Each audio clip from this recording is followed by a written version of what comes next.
what's up, guys? We've got the crew from the Death in the Hoodie podcast.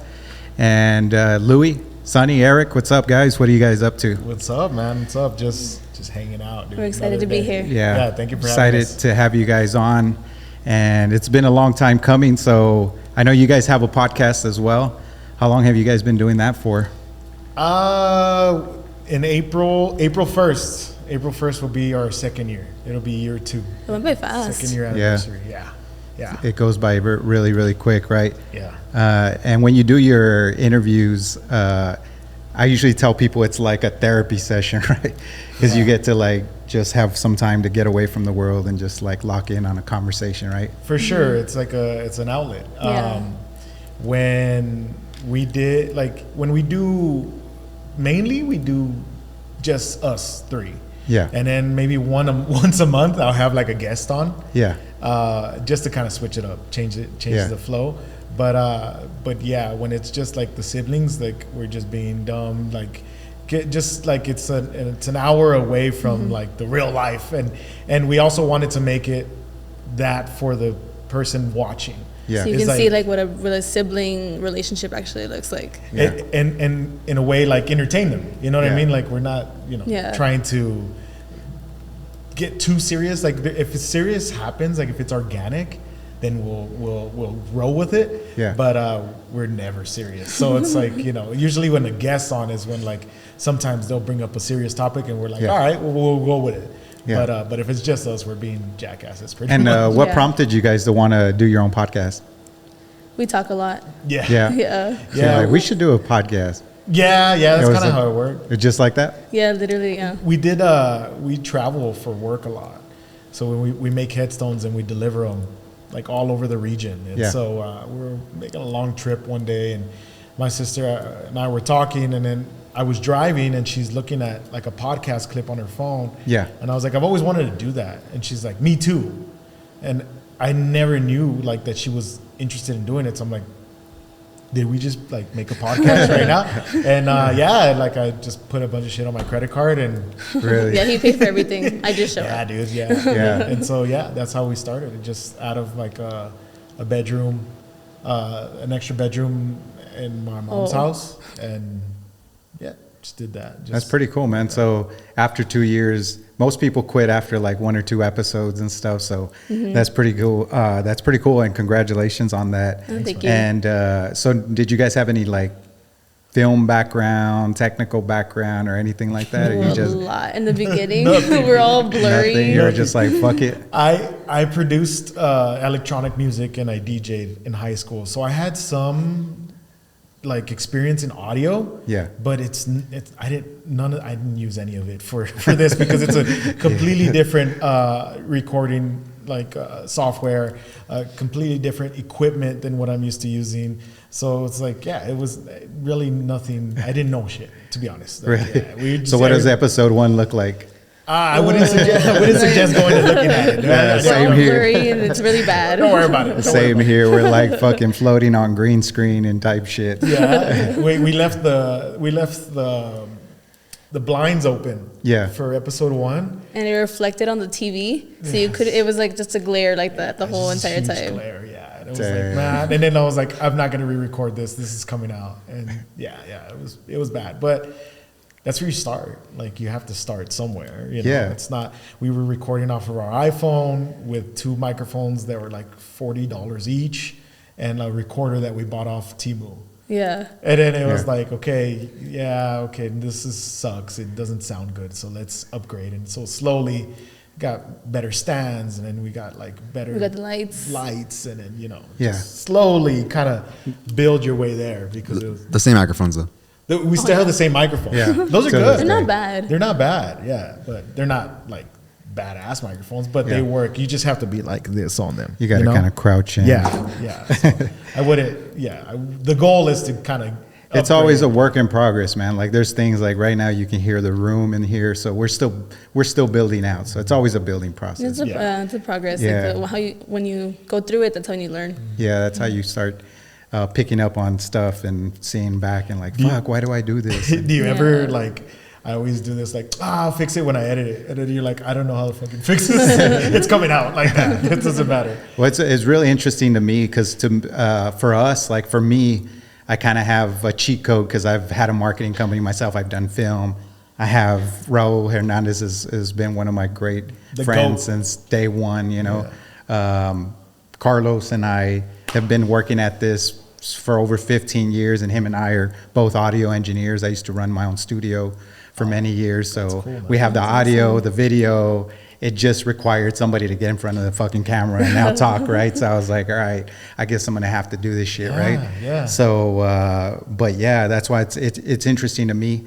And I wanted to share that as one of the topics that I wanted to cover today was how to start your own podcast, because a lot of people, they want to do it. You know, people hit me up like, I want to do a podcast. And I'm like, bro, are you ready to climb the mountain? Because you are going to be doing a shitload of work. Oh, yeah. And you're probably going to get like 10 views on the first couple of, you know, and that's how we started too, you know. So and that's why a lot of people quit, because they think that like right away they have to get a big following and stuff. It takes consistency big time.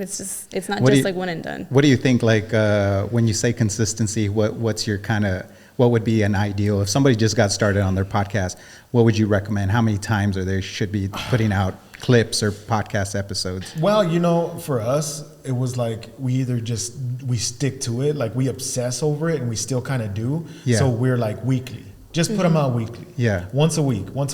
And even if they're not getting the views, like it'll start building traction. Yeah. And for us, that's part of the algorithm though on Instagram and TikTok. The more you post, the more it pushes out your videos. You have to keep pushing. Social media is like a monster that it just devours whatever you're taking. Yeah. And it'll spit up whatever it doesn't like, but it doesn't matter. Like it's content. It's content for people to either like or dislike or whatever. But starting a podcast really, like, I mentioned that I put a bunch of stuff on my credit card, but if you're not ready to do that, have you paid that off, Louie? Not really, not yet. We're still getting. I'm almost there, dude. Bro, I did the same exact shit when I built my first studio. I was like locked into, you know, thousands of dollars. And I think the first camera that I bought, my girlfriend at the time was like ready to leave me over it. So yeah, that's what it is. Yeah, my wife has had that conversation with me several times.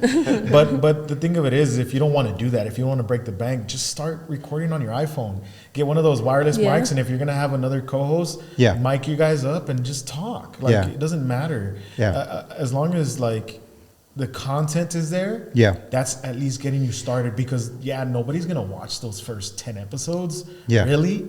But at least you start practicing, and then slowly, okay, you know what? I bought the mics this week, and then boom, you get the practice is there though, because people, if you get like state-of-the-art equipment, 4K cameras, multicam editing, and you don't know how to talk on the thing, it's like what's the point? The whole point is the conversation. Because a lot of people stop talking because of the hearing, like your own voice. It's hard to get used to at the beginning too. Yeah, you got to get used to having your vibe and the way you come out on camera. You know, I'm always constantly tweaking that. Even to this day, I'm still kind of looking at episodes and then your vision can change. You know, like if you want to start a podcast and talk about, you know, let's just say for instance, like us. We just kind of wanted to talk about like our day and things that are happening throughout the week, and we weren't intending it to be. We were just wanting to fill people in like what we're up to. Yeah. And after like the third week, fourth week, people were like our friends, because those are the ones that watch first, your friends and family. Yeah. They're like, your podcast is hilarious, dude. How do you guys come up with this shit? Yeah. And I'm like, oh, I guess we're a comedy podcast. Like, we weren't intending to be a comedy podcast. I was like, I guess like people think we're stupid, right? Yeah. So we're like, all right, like just lean into that. So that was like, it wasn't our vision initially, but then it just kind of forms itself. Because that was going to be one of my questions, like what inspired you guys to create the Death in a Hoodie podcast? Like, I know you said you were driving and you're just like, maybe we should do that, right? But once you start finding your voice, I mean, what is inspiring you at that point? Yeah, there's a couple things. I think one of them was just, we want to talk about, like, give our spin on something that's happening. Yeah. So a lot of other podcasts, like in town, will kind of bank episodes, and there's nothing wrong with that. But with us, we're very trendy in a way. So it's like, okay, Which is the best thing you can do. Right, Yeah. right. Yeah. Because that's how the internet works. It's working, right? yeah. It's how it's working right now. It could always change. Yeah. But right now, it's like what happened yesterday. Yeah. Like literally, I want to talk. There was an episode like that happened maybe about 3 weeks ago or 4 weeks ago. Whenever the drone shut down all the airplanes. Oh, in Yeah. February. That was a big deal, and I was like, we got to talk about that. Yeah. But we literally recorded the day before. Yeah. So I'm like, okay, this one's gonna come out on Sunday, so it's gonna have to come out till next Sunday. And so I bring it up during the next podcast next week, Yeah. and my brother's like, bro, that happened a long time ago, dude. Like, why So are we what talking happened about with this? those drones? What was whose drone was it? The Mexican cartel shut down our airlines. Or was it my drone? It might have been your drone, bro. Yeah, I know you were trying to get a cool shot of the star on the mountain. I've seen it. So yeah. But you know what the crazy thing is everybody talks about the cartel stuff, right? Mm-hmm. But I think the deeper story in there is that they were testing lasers. Yeah. You know, did you guys hear about that? I heard that. I heard that it was a party balloon. I heard like a bunch of Yeah. stuff, but like the lasers, I didn't understand what I was like. What do you mean? They're new sonic weapons and sonic lasers that could easily take out a drone, stuff like that. See, what's crazy? That's what blows my mind is everybody focuses on the drones, but nobody talks about the lasers. What was actually going on? Yeah. Yeah, dude, didn't know all of that stuff is scary. Like I'm one Yeah. of those people that is like, I don't want to know what my government's doing really, because I'm like, as long as I still got to pay my bills, Yeah. I still got to get up to go to work. Like nothing that's gonna stop We just until wanna the live in world fear. is over. So it's like I'm not gonna live in fear. Yeah. I'm just gonna live in in the dark. Fuck it. Like Yeah. I don't really care because it's like it's nothing Yeah, to change. for me, like the technology I nerd out on, like it's crazy, you know, the tools and the stuff that they're bringing out. Is that the water's in their way, bro? Do you need to move that? Oh no, I put them right there because it was like all spread out. Okay. on Yeah, the but floor. yeah, the some of that technology I just nerd out on, and Carlos and I are always talking about latest and greatest technologies and stuff like that. So Yeah. I thought that was crazy. That was a bigger story to me. Yeah, I always get like real nervous about that stuff. Like Yeah. like when I read that it was like, oh, no flights are leaving. There's a security risk. It was like for Yeah. 10 days too. I It was a like long 10 time. days. I'm like, I was getting ready for work, and I'm like, I don't want to go to work right now, you know, because you get scared. And I think when like stuff happened when I was younger, it didn't bother me as much. But now that I got kids and I got things to worry about, I'm like, oh no, you know what I mean? So the worry kind of sits a little more. You So still that's had why us. fucking no. but yeah, it's just kind of like I do like hearing about like advances in technology and especially like little gadgets and things like that. Especially like now with like that we're into cameras and Gadgets? we're into. Like, Are you 80 years old? Sorry. Yeah. Those gizmos. And the Osmos and the gizmos. Well, it's just like we love hearing about it, and we're just like, can we use that? Can we incorporate it? Like for us, we started doing a DJ show once a month. Yeah. And so we're learning how to like get that going with the equipment we already have. Concordia or on the podcast?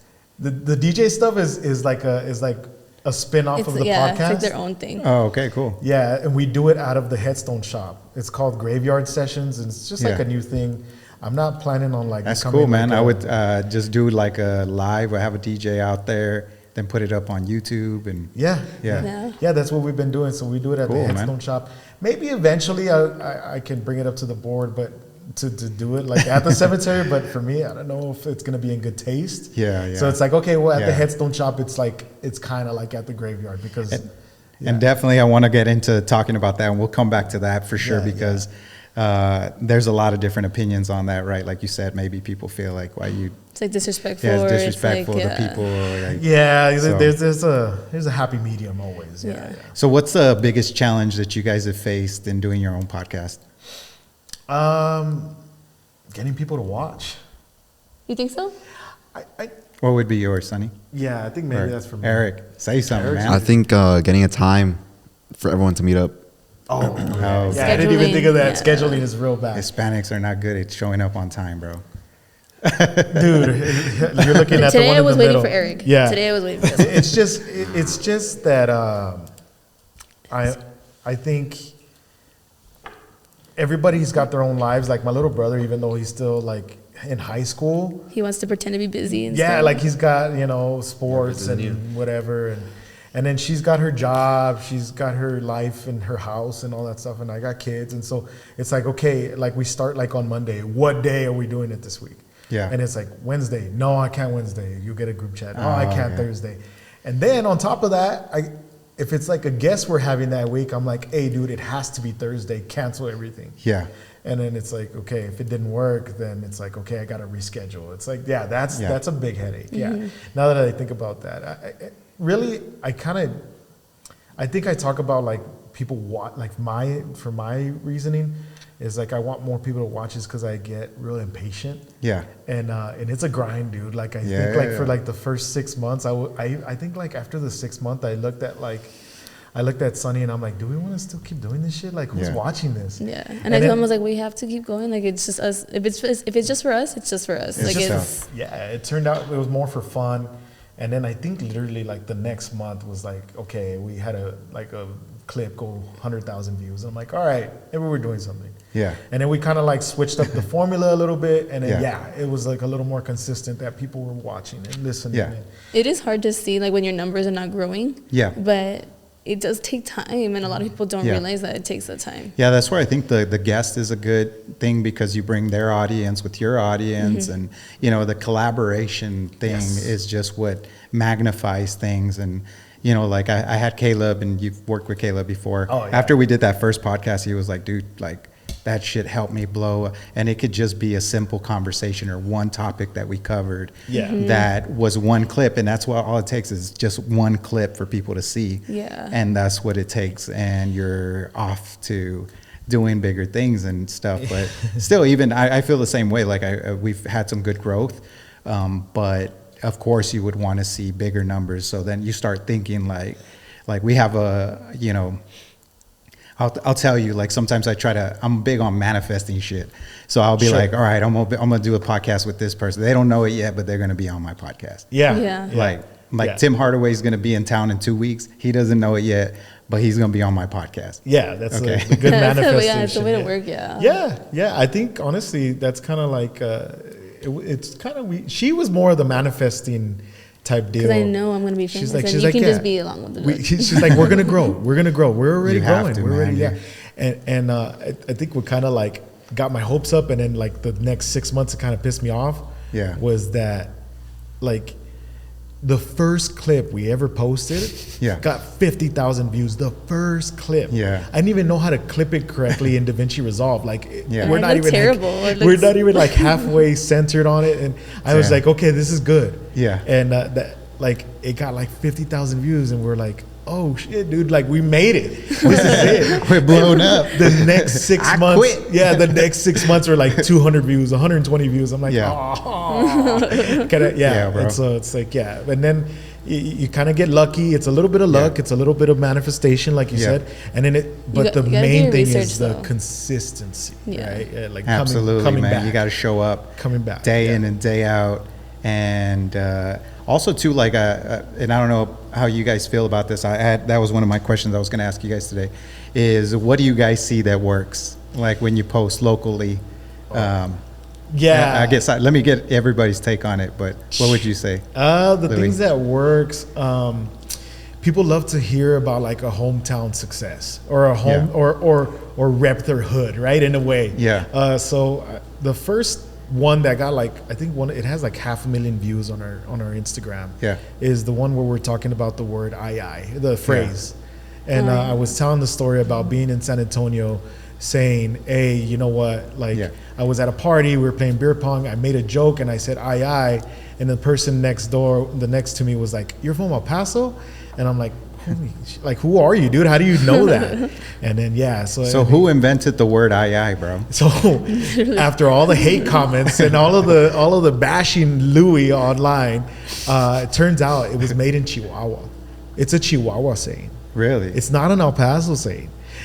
And it's crazy. I didn't know that. I always thought like, oh, it's an El Paso thing. And that guy confirmed it for me. So I was like, okay, I didn't know that. So where did you find this? That like the consensus in the comments, just like people saying it comes people from were here. like, no, come you're from, dumb. you learn so much from that Yeah. shit, right? Yeah, so you they learn. say it comes from Chihuahua. Yeah, so it got big locally, right? All the El Pasoans like, oh, I love my town, EPT 915. Yeah. I was getting those comments, Yeah. and then it got bigger, and I guess it started spreading a little bit further. And then people were calling me a pinche pocho, and I'm still in the culture, and because it's from Chihuahua, and like these no sabo kids are taking our phrases, and I was like, oh shit, right? And then it was just like constant. Now, like I guess like the people around Chihuahua picked it up, and they're like, hey, you know what? There was even messages like, hey, dude, in Chihuahua, like my grandparents would say that, and then it just kind of worked its way up because, you know, a lot of Hispanics, you know, they get their residencies, they come working out. The first place they come to is El Paso. Yeah. So like the Chihuahua slang came to El Paso that way because it's naturally, you know, Chihuahua borders with El Paso, Texas. So you're naturally going to say stuff they say, and they're naturally going to say stuff we say. It's going to, you know, the culture is going to jump over the border. So what did they say that it means? There's like there's people like that are like, it's like saying yeah right, you know, it's like I like I don't believe you. I don't believe you. Or what, like today a lot of the younger kids are saying like actually, right? It's like kind of actually and literally. Yeah, literally. Literally and Yeah. actually. Even they say literally, and it's like that was figuratively, dude. Like, but it's still literally to them. Yes. Yeah. See, and the slang, all of that, it kind of like, it takes a mind of its own. So you think I is on its way out now? A lot of younger people were like, I don't even say that. I've never even heard that. Yeah. I don't hear that anymore. I think it's like millennial and up. Yeah. For age. So if you're saying you're old as shit, bro. Yeah. Right? if you're saying you need a stretch before you get on the treadmill, okay? That's for sure. Remember when you pulled your muscle because you didn't stretch first? Yes, dude. That's what I'm saying. I'm one of them. I try not to say. I'm not talking shit because I'm in that same boat. Yeah, bro. yeah. We ain't saying it anymore, bro. Yeah. Say actually or say something else. Yeah. I try not to say it as much anymore. Or on the podcast, I say like a lot. Me too. Yeah. A lot, and it bugs me. Every time I'm editing the podcast, I'm like, dude, can you just pick another filler word, like, Bro. Yeah, you see what I mean? I had one podcast where I was like, yeah. Oh, the whole fucking conversation. I'm like, bro, somebody fucking correct me, bro. Somebody stop me. Yeah. And I think you just kind of learn with that, like, okay. That's where the practice comes in. Yeah, that's where the practice comes in. I say it less, but I still say it a lot. Yeah, so you should do podcasting to learn the dumb shit that you do. So, yes. So you don't do it anymore. And if you don't notice it, the Your people in the audience comments will do it, and they'll tell you. They're going to call you out, bro. It's big It's time. like a big problem that you have though. Read the comments. I don't read the comments. Well, because she doesn't. She'll kind of like keep an eye. We all have access to like the social media. Yeah. But it's me that's like writing the captions and then editing, like replying to comments or liking. Yeah. But so that's why she kind of like doesn't see it unless I screenshot it and send it to them. I don't take it to heart either. Yeah. I read through them, but it got to a point, like especially with our drone shots, like we're getting comments from months back of people that did, and then I'll have the social media come over and tell me like, yo, you just like somebody that fucking was saying the dumbest shit. And I'm like, oh shit, my bad. Yeah. I like some like racist comment. No, I'm like that. Unlike it, you gotta. Oh shit. Yeah, there's that a lot. There's so also, sorry if I liked your racist comment. Right? I was just skimming through it. Yeah, sometimes you just like stuff by accident. Yeah. I think sometimes like even like the hate comments. Even if you're not. I wouldn't say fight back. That's like unless you're Some petty. people do, yeah. Unless you're petty, fight back. But to reply to them, it boosts your algorithm. Yeah. Anybody commenting is boosting your algorithm, Yeah. and replying to their comments. Yeah, is for boosting sure. your Like the clip that we did on the KKK. Go look at that, bro. You just can read them all, and people are hilarious. Yeah, the one with Caleb, are just crazy, bro. They come for Caleb because he always has his shirt unbuttoned, one button too much, and I'm like, dude, it's too Rico Suave for me. You know what I mean? I love you, Caleb. I was just joking. So what is your story, or what is your knowledge of how the word El Chuco came about, or the city? You know, the word that people use to El Paso. El Chuco. The El Chuco one, I learned it from you guys, but I thought it was the Pachuco like the Pachuco culture. Yeah. You know, because the Pachuco culture, I know that people argue that it got started in California or that it got started in El Paso. But I just know that it was real big here in the 70s and 80s. Yeah. And so when I was young, I remember asking my dad, like, El Chuco, and he's like, oh, because that's all the Pachucos that, you know, that was like the style. And so everybody was like, yeah, the El Chuco, like you're a Pachuco. So I guess that kind of did that. But then when Caleb was like, oh, it's the shoe company. Yeah. It was literally a place downtown that was called the Shoe Company. I thought it was the Chihuahua Stadium or something that started it. The Chihuahua. The Chihuahua was like open 10 years I don't know. I don't know. Chihuahua. Yeah, it was the Shoe Company back in the 70s. And they're like, voy a ir al Chuco. The Shoe Company. And so, yeah, that and I was like, that makes more sense. Yeah. But there's some people that got upset and take that personal, you know, because they really take that serious here, like in El Paso about that. So you see some people that are like, fuck that, you know, that's what this about. It's for the Pachucos. Yeah. You'll get those. You'll get a lot of people that have a lot of pride. And we learned that recently on, I don't know why. I thought I knew the answer to something. And I even interrupted them because we were talking about the Riverwalk in San Antonio. Yeah. And I was like, hey, did you guys know that they made that for the World's Fair? And then they're like, oh, really? And I'm like, yeah, they made it. And then Sonny's like, I don't think that's true. And I'm like, no, it is. And I started clipping it, right? Yeah. And you know, making these clips, I mean, you do them. Sometimes they take you like 2 hours to make one clip. And so I'm done with the clip. And then I was like, let me kind of fact check this to make sure. And it was like, it was wrong. I was like, fuck. So turns out they had only renovated the Riverwalk, but they didn't they just kind of rerouted so that it connected. Yeah. But it had been there for like 30 years before. Yeah. It was because of a big flood in 1921 that Here they put the Riverwalk in San Antonio. That they did the Riverwalk.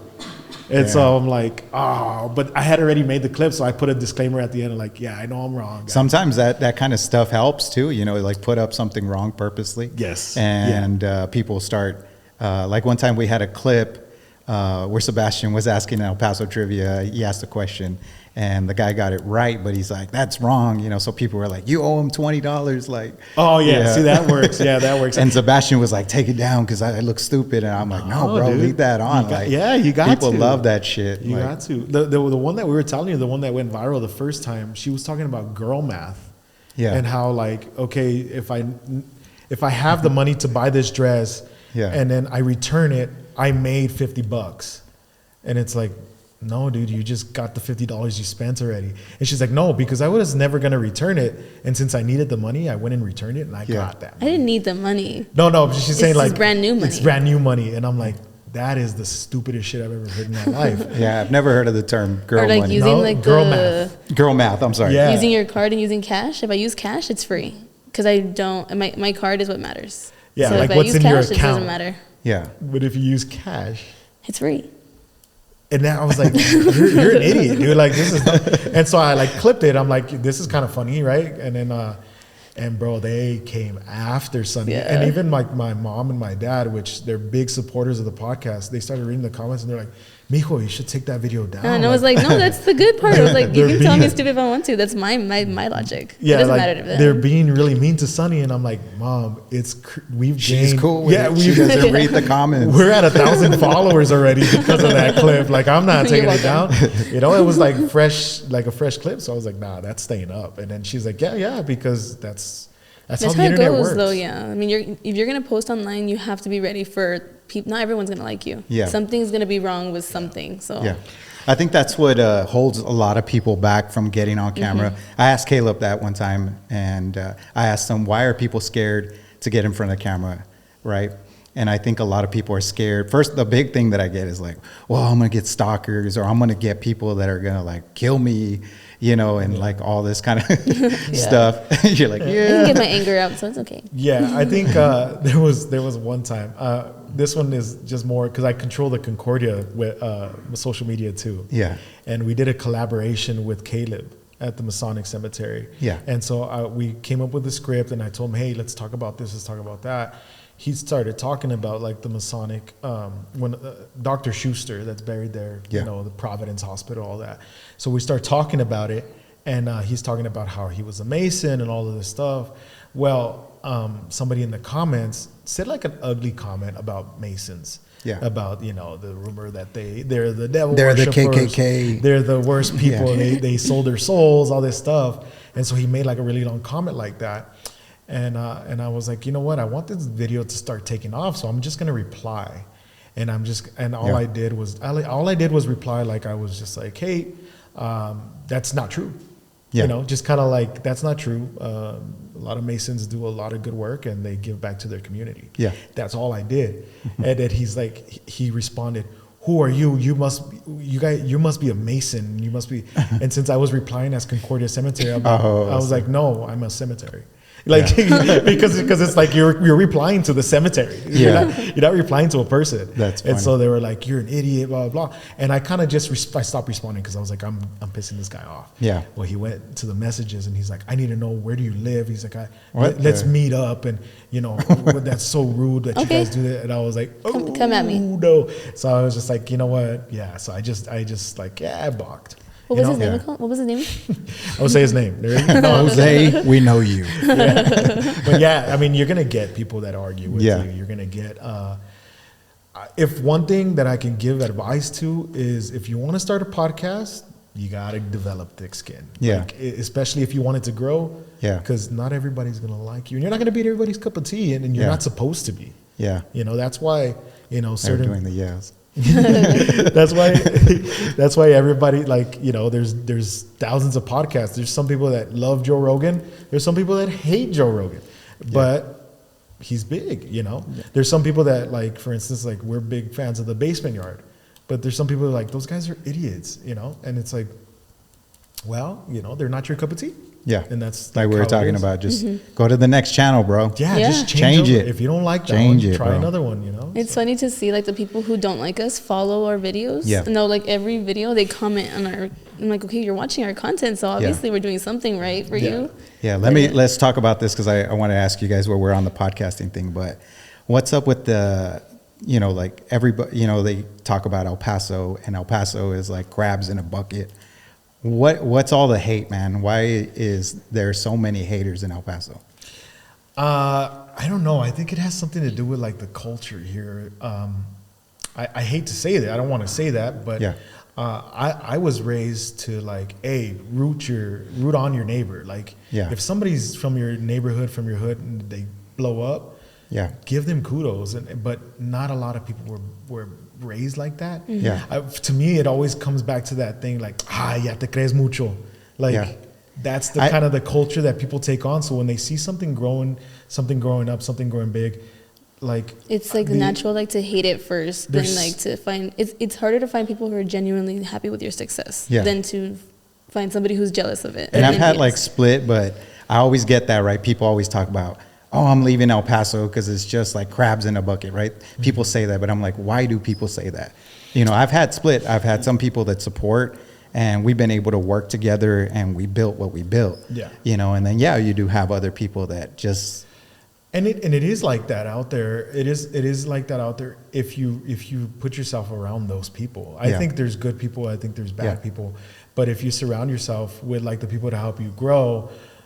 it's not necessarily your environment. It's not El Paso. Yeah. It's who you're surrounding yourself with. Well, I tell people it's fucking human nature, bro. Yeah. It's just like competition, you know, like people want to just survive, right? Yeah. And it's just like a natural human, it's what we do, right? Yeah. I think a lot of the times too, like with the podcast, it was me that started reaching out to the other podcasts. Yeah. Because I wanted them to know, like, hey, you know, we're growing, but we're not here to take your spot. We want to, if anything, we want to collab. Yeah. So it wasn't our thing to compete. Yeah, we just wanted to collab. So we collabed with several podcasts, and now, like, some of them have remained really good friends. You know, A-Town Talk, which out of Anthony. I mean, we'll adopt them. They're El Paso, but he does a lot of El Paso content, and we've become really good friends. Like, I've helped him, you know, produce shows, and he's helped us produce episodes, and back and forth, and it's become a team but that's because I'm out there networking, we're out there trying to meet new people, get to know the ones that want to see you succeed. And that whole negative mindset, like the comments that more so I don't like is like, there's nothing to do in El Paso. It's like, well, broaden up your mind. Like, okay, what do you want to do? You know, it's like, okay, yeah, we don't have a big amusement park, but you don't even support the little amusement park that we have. Why do you want a bigger one? You know, it's like, oh, we don't have any professional teams. I'm like, we have the Chihuahuas and you don't go. So it's like, go out there and we got to put money into our city to make to have like bigger and better stuff too. Yeah. And it's like, oh, all you gotta do is drink. And I'm like, dude, have you seen like the national parks? Have you seen like they have run clubs now? They have so it's like, I tell people that there's beauty all around us. You're just not seeing it, right? Yeah. You just gotta, there's just beauty in the most simple things. Exactly. And we're not seeing it. We look to complain about the stuff instead of supporting it. Like I did the clip of the lights on the freeway. Yeah. And if you go there, like everybody was complaining about us spending money on lights instead of fixing roads. Oh my God. But some people were in there were like, don't they know that TxDOT doesn't, like, that's not their responsibility. It's this person's responsibility. Exactly. And a lot of the times we think that way, right? We blame it on somebody, but it's something else. Mm-hmm. And potholes are going to pop up everywhere. It's like your room. You got to clean it up all the time, right? Yeah. And roads are going to get holes in them. And people that complain about it is like, okay, you've never been to Chicago. You've never been like, dude, there's potholes in every big town. Like, that's what I'm saying. It's just regular maintenance. Yeah. To me, man, I've always been a big supporter of El Paso. Yeah. Like, when I see that star on the mountain, when I'm coming home, like from out of town, I'm like, yeah, that's home, dude. You know what I mean? There's cool things in other cities and other states and other places, but there's something about having hometown pride and also supporting people coming out of your hometown. Yeah. Like the Khalids of the world, the Aaron Jones of the world, the Crystal Poppins of the world, the Riot 10s of the world. There's people that are coming up here, and instead of like us cheering them on, it's like we bring them down, or we try to be like, oh, I don't like their music, or I don't like him as an athlete, right? It's like, dude, just be happy that they made it out and they doing something. I think if we would support more people, there would be more attention here. So then there would be more doors open for everybody, right? Exactly. And so there's enough work for everybody, man. Like I was telling you earlier, like we just try to stay in our own lane and try to just, if people, like I'm always down to collaborate, and we're just showing that you can have two different podcasts and you can collaborate on things, man. There's enough for everybody to go around, man. It's not a scarce thing, like I think if we have that mentality, there will be more open doors. Right. Definitely, When I started my business, that's what it was about. Right. Exactly. Yeah. I mean, because really like the whole collaborating thing, maybe people that were on that watch our podcast have never seen yours, or maybe people that watch your podcast has never seen ours. And if they watch this podcast and they're like, hey, I kind of like them. Yeah. You gain another follower. You get same thing. Like we're gonna share whatever clips you want to make of this. Yeah, because we don't all just like the one thing. We like multiple stuff. So it goes back to what we were talking about. And I'm an open book, guys. You can share whatever, you can use whatever. I'm not like one of these where it's like, oh, this belongs, make all these roadblocks and, oh, I didn't get credit on that. Like, bro, I work my ass hard every fucking day, and I don't need one clip or it might seem like it's an overnight success when you walk into this building, but it's been 15 to 20 years of me blood, sweat, and tears that I put in to get to this point. So I think like some of the comments that we've gotten, like because of the hard work we put in, like that like pissed me off the most is like, oh, they bought their followers. Yeah. And I'm like, let's talk about, I want to talk about that because people say buying followers. Okay. So if I am a company like Doritos and I run an ad on the Super Bowl, am I buying followers? Right. Yeah. I don't know. It's called advertising, bro. Advertising, So what people are referring when they say that is like back in the day when Instagram was early, when TikTok was early, people would go on and they would pay to like these third parties, right? Yeah. To go and get you followers from India or, you know, from, you know, right? That's what I think they're referring to, Yeah. right? The bot followers. And Yeah, you the can bot tell because they followers. have like random names and Yeah. random like profile pictures, so Yeah. you can tell. But the if difference. you go and there's fucking 300 comments and they're all from El Paso, like, come on, this. Yes. Yeah, You know what I'm saying? exactly. So you can advertise, you can boost a post so more people Right. can see it. So I always, that part gets me. And I think when people are saying that, it's also coming from a point or a part of hatred, you know, like jealousy, bro, because like, well, fuck, I don't got the money to boost my shit, you know, like, well, fuck, you know, work at it, bro. Work at it. Yeah. Or like, instead of fucking going and drinking that beer on the weekend, put it towards boosting your shit. This stuff is And not now your easy. shit will boost, you know? So to me, like really like the hard work that goes into the podcast. I mean, look, we're writing topics all throughout the week. We share notes and we just start putting topics, stuff that we want to talk about throughout the week, right? We record.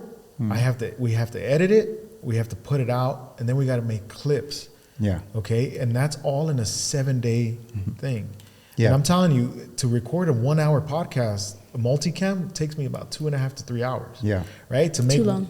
Yeah, to make a clip. Yeah. To make a clip, sometimes it can take you an hour. Sometimes it can take you 4 hours if you're being super meticulous about it. Yeah. And we're doing 4 or 5 clips a week. And you still got a life, you still got a job, you still got kids, you still got exactly. Yeah. So the hard work that we're putting into this podcast as a group, for people to be like, oh yeah, dude, they just bought their followers. I'm like, dude, fuck you, bro. You know what I mean? But, don't let that get to you, Louie. Just keep on moving forward, bro. Ignore that shit. Yeah. I recently had people send me a clip from another company, and they were like, hey, look at these guys are talking about you. And I was like, bro, good. I don't care, bro. Yeah. Like, if I'm on their mind, then good, bro. Yeah. Like, aren't you going to say a response? No, I don't care, bro. Yeah. I mean, if anything, they kind of just put more light. Like, who are they gives, like, talking the about? curiosity into somebody Let me go else. find Yeah. out who Yeah. they're talking about, and then they get to see your stuff, and they're Yeah. like, I actually like this guy. You might even gain followers from that shit. Yeah. You know? At the end of the day, you know, if I had other people too tell me, just like, dude, stay in your lane, stay doing what you're doing, because that's what people are liking about you. Yeah.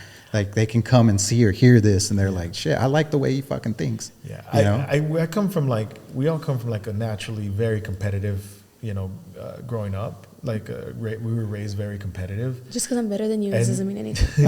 And so when we hear stuff like that, or we hear comments, or you know, word gets back to us that that's what's being said, if anything, it kind of fuels us a little more. Bro, honestly, Yeah. yeah. And it's like, good. okay, I'm gonna light Yeah. the fire a little more. If you Yeah. didn't like this, watch Yeah. us do this. Yeah. If you didn't like that, okay, just getting watch better. us. We're gonna Yeah. do it more. We're Yeah. gonna improve. Same here, man. And it's like, I kind of want you to keep talking because it fuels. It's kind of like, you know, Motivation. like the Michael Jordan, where he's like, and I took that seriously. Like, Yeah. It lights a fire. Yeah. And I'm not saying we're Michael Jordan, but that's kind of the mentality you need to have. Like, just fucking put your head down and like use it as fuel. That's Like, good yeah, advice, for man. sure. Yeah, turn it Yeah, into big fuel. I do that a lot too. I'm like, shit, this is just a series of a lot of people giving up on me and me being like, I'm gonna prove them wrong. Like, Yes. I'm gonna show them. Exactly. Oh, bars, dude. Yeah, hell yeah. I'm gonna show them Yeah, for sure. like who I am and what, you know, they passed up on. Yeah. Yeah. You know? Yeah. So that's It's like good. it's like that ex. You put that photo of your ex, and you're like, Team underdog, bro, right, Carlos? I never dealt with it. I would have proved Team you wrong. underdog, bro. Yeah, for sure. Yeah, so- you gotta always wanna do more and push it. And I agree, man. That's where we come from. Like you know, we all share the same neighborhood. We're from the valley, and That's what I wanted to talk to you about, because a lot of people, when they see like all the success or your podcast getting a lot of, oh, he buying views, oh, it's because they got money, his parents can help him out, you know, it's like, Yeah. bro, like, I grew up in the Lower Valley. I was Yes. broke as shit, bro, and I've had to grind my way up every step of the way. yeah. And so where'd you grow up? We grew up in the Lower Valley, man. Right Yeah. by Isleta. We've been. So this was crazy that I was talking to Louie, and he's like, I went to Isleta. Wait a minute, I went to Isleta. Yeah, we had the same baseball coach. Dude. Yeah, we had the same baseball coach. Yeah. And just years apart, but pretty much very similar. Yeah, with the background is the same. I mean, our parents started a business when 1999, when I was a kid, when I was 8 years old, and everybody thinks that it was like, oh, you know, your parents, your parents did it. And it was like, no, dude, I was there like since like 10 years old. We were there when we were little. Yeah, as soon as like you're in our family, as soon as you're strong enough to pick up a shovel, you're gonna go dig a grave at the cemetery. Yeah. As soon as you're strong enough to help pick up a dig headstone, a grave. yeah, you're gonna go and install a headstone. You know, as soon as you learn how to carve, you're gonna be. Yeah. So, you know, I've been on that grind since I was like 10, 12 years old. You know, when you would break for summer vacation, everybody would go to the pool, everybody go to Wet and Wild, vacation. You get on the bus and get your ass to the cemetery. Get on the bus and get to the office and see if you can move around some headstones. If you can, you know, you're gonna go. And, there's always something to be done. And so we were raised like that. And you know, there was a couple times where my parents were like, "Hey, we just made payroll and there's nothing left." And it's a constant struggle being in a family business because it's constantly that. Yeah. You got to keep moving your ass, because if you stay still for like a week, you fall behind. You fall behind, and then your bills catch up, and then you're like pulling your hair out. So I know we know that grind. Like, it started off, you know, we were in a 2-bedroom house, and it was just kind of like, okay, you know, in the hood, and then whatever, and you know, we're going to Isleta, and it's like, okay, you know, I work enough at the cemetery, I want to get Jordans, and it's like my dad's like, you got to earn them, you know. That's the kind of mentality that they've instilled in us. And yeah, the headstone company has maybe gotten a little bit bigger and a little bit better, but we never left. What's one memory of your childhood growing up in El Paso in the Lower Valley that you miss today? Going outside. Yeah, I don't know about anywhere else, but in our neighborhood, there's a group of people, and you would play football on the street. Yeah. And you know, car. Everybody just go to whatever side of the street you're closer to. You just go to that side. And we of the street. literally lived like across the street from like the park, and it was a huge park.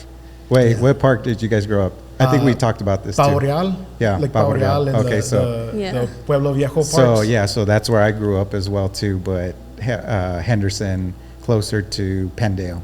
Oh, okay. Yeah. It's not far. Down the park, same park. It's the same park. It's a long ass park. Why? And then I always wondered that it's called the same park, but it passes like several intersections. Yeah. Yeah. We used to play football too, and I remember one time we stole chalk from one of the schools and then we went and chalked the whole fucking street like a football field. That's sick. Yeah, that's badass. Yeah. I mean, memories you like fall that. And scrape yourself, and you're like bleeding and shit. Yeah. Yeah, it's okay. Just rub some dirt on it. But the park was a good place to play football too. We played football in the park too. It was I mean, growing up, just like the bike rides and like you know what. You know, I didn't have cell phones. They grew up with cell phones growing up, but even then, I was still outside majority of the time. And a lot of the time, it was like my mom was like, when you see the sun go down, that's when you come home. It's like, all right, and so I miss that. I miss you know, the guy that's selling elotes, elotes coming down the road. Dude, it was like, hey, the elote guy's outside. It's like the ice cream truck. It's like the ice cream truck. The bling. Yeah, dude. No, that's kind of changed. So, but those are the things, you know. Why is that changing? You think it's the cell phone? Is the social media and cell phone technology? Yeah. Kids would rather be inside. Kids don't know how to fall anymore. Like they fall on like something like broken right away. It sucks. I think it's maybe getting turned away because of the whole iPad era, the iPad kid. You know. Yeah. He was an iPad kid. He's like, fuck y'all. No, we would make him go outside, but like, you know, he would be like, oh, I still want to get tired of it. I still want to watch my shows or whatever. It's like, okay. Yeah. I think that's what's pretty cool about us is that we're all 8 years apart. Yeah. So even though she's technically a millennial, I'm a Gen Z. No, she's technically a Gen Z. I grew up with them, so I'm more on that side. She's more a millennial, but Eric is kind of like way, you know, 16 years difference from me and him. Damn. You know, I was taking him to Walmart and they're like, oh, your son's so cute. And I'm like, ma'am, I'm still in high school. Dude. Like, chill. And then they were like, you're in the Lower Valley. Yeah, that's possible. And I'm like, yeah, you're right. No, shit. But there was a lot of times where it was like, I was confused. He was my son. Yeah. And, but I think that's cool. Like if you go and watch our podcast, we'll bring up like a current topic. Yeah. And I'll have an opinion on it because of like my experience with life.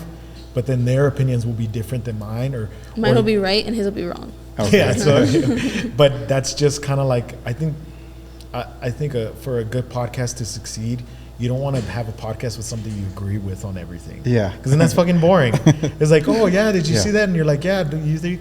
Yeah, I think that too.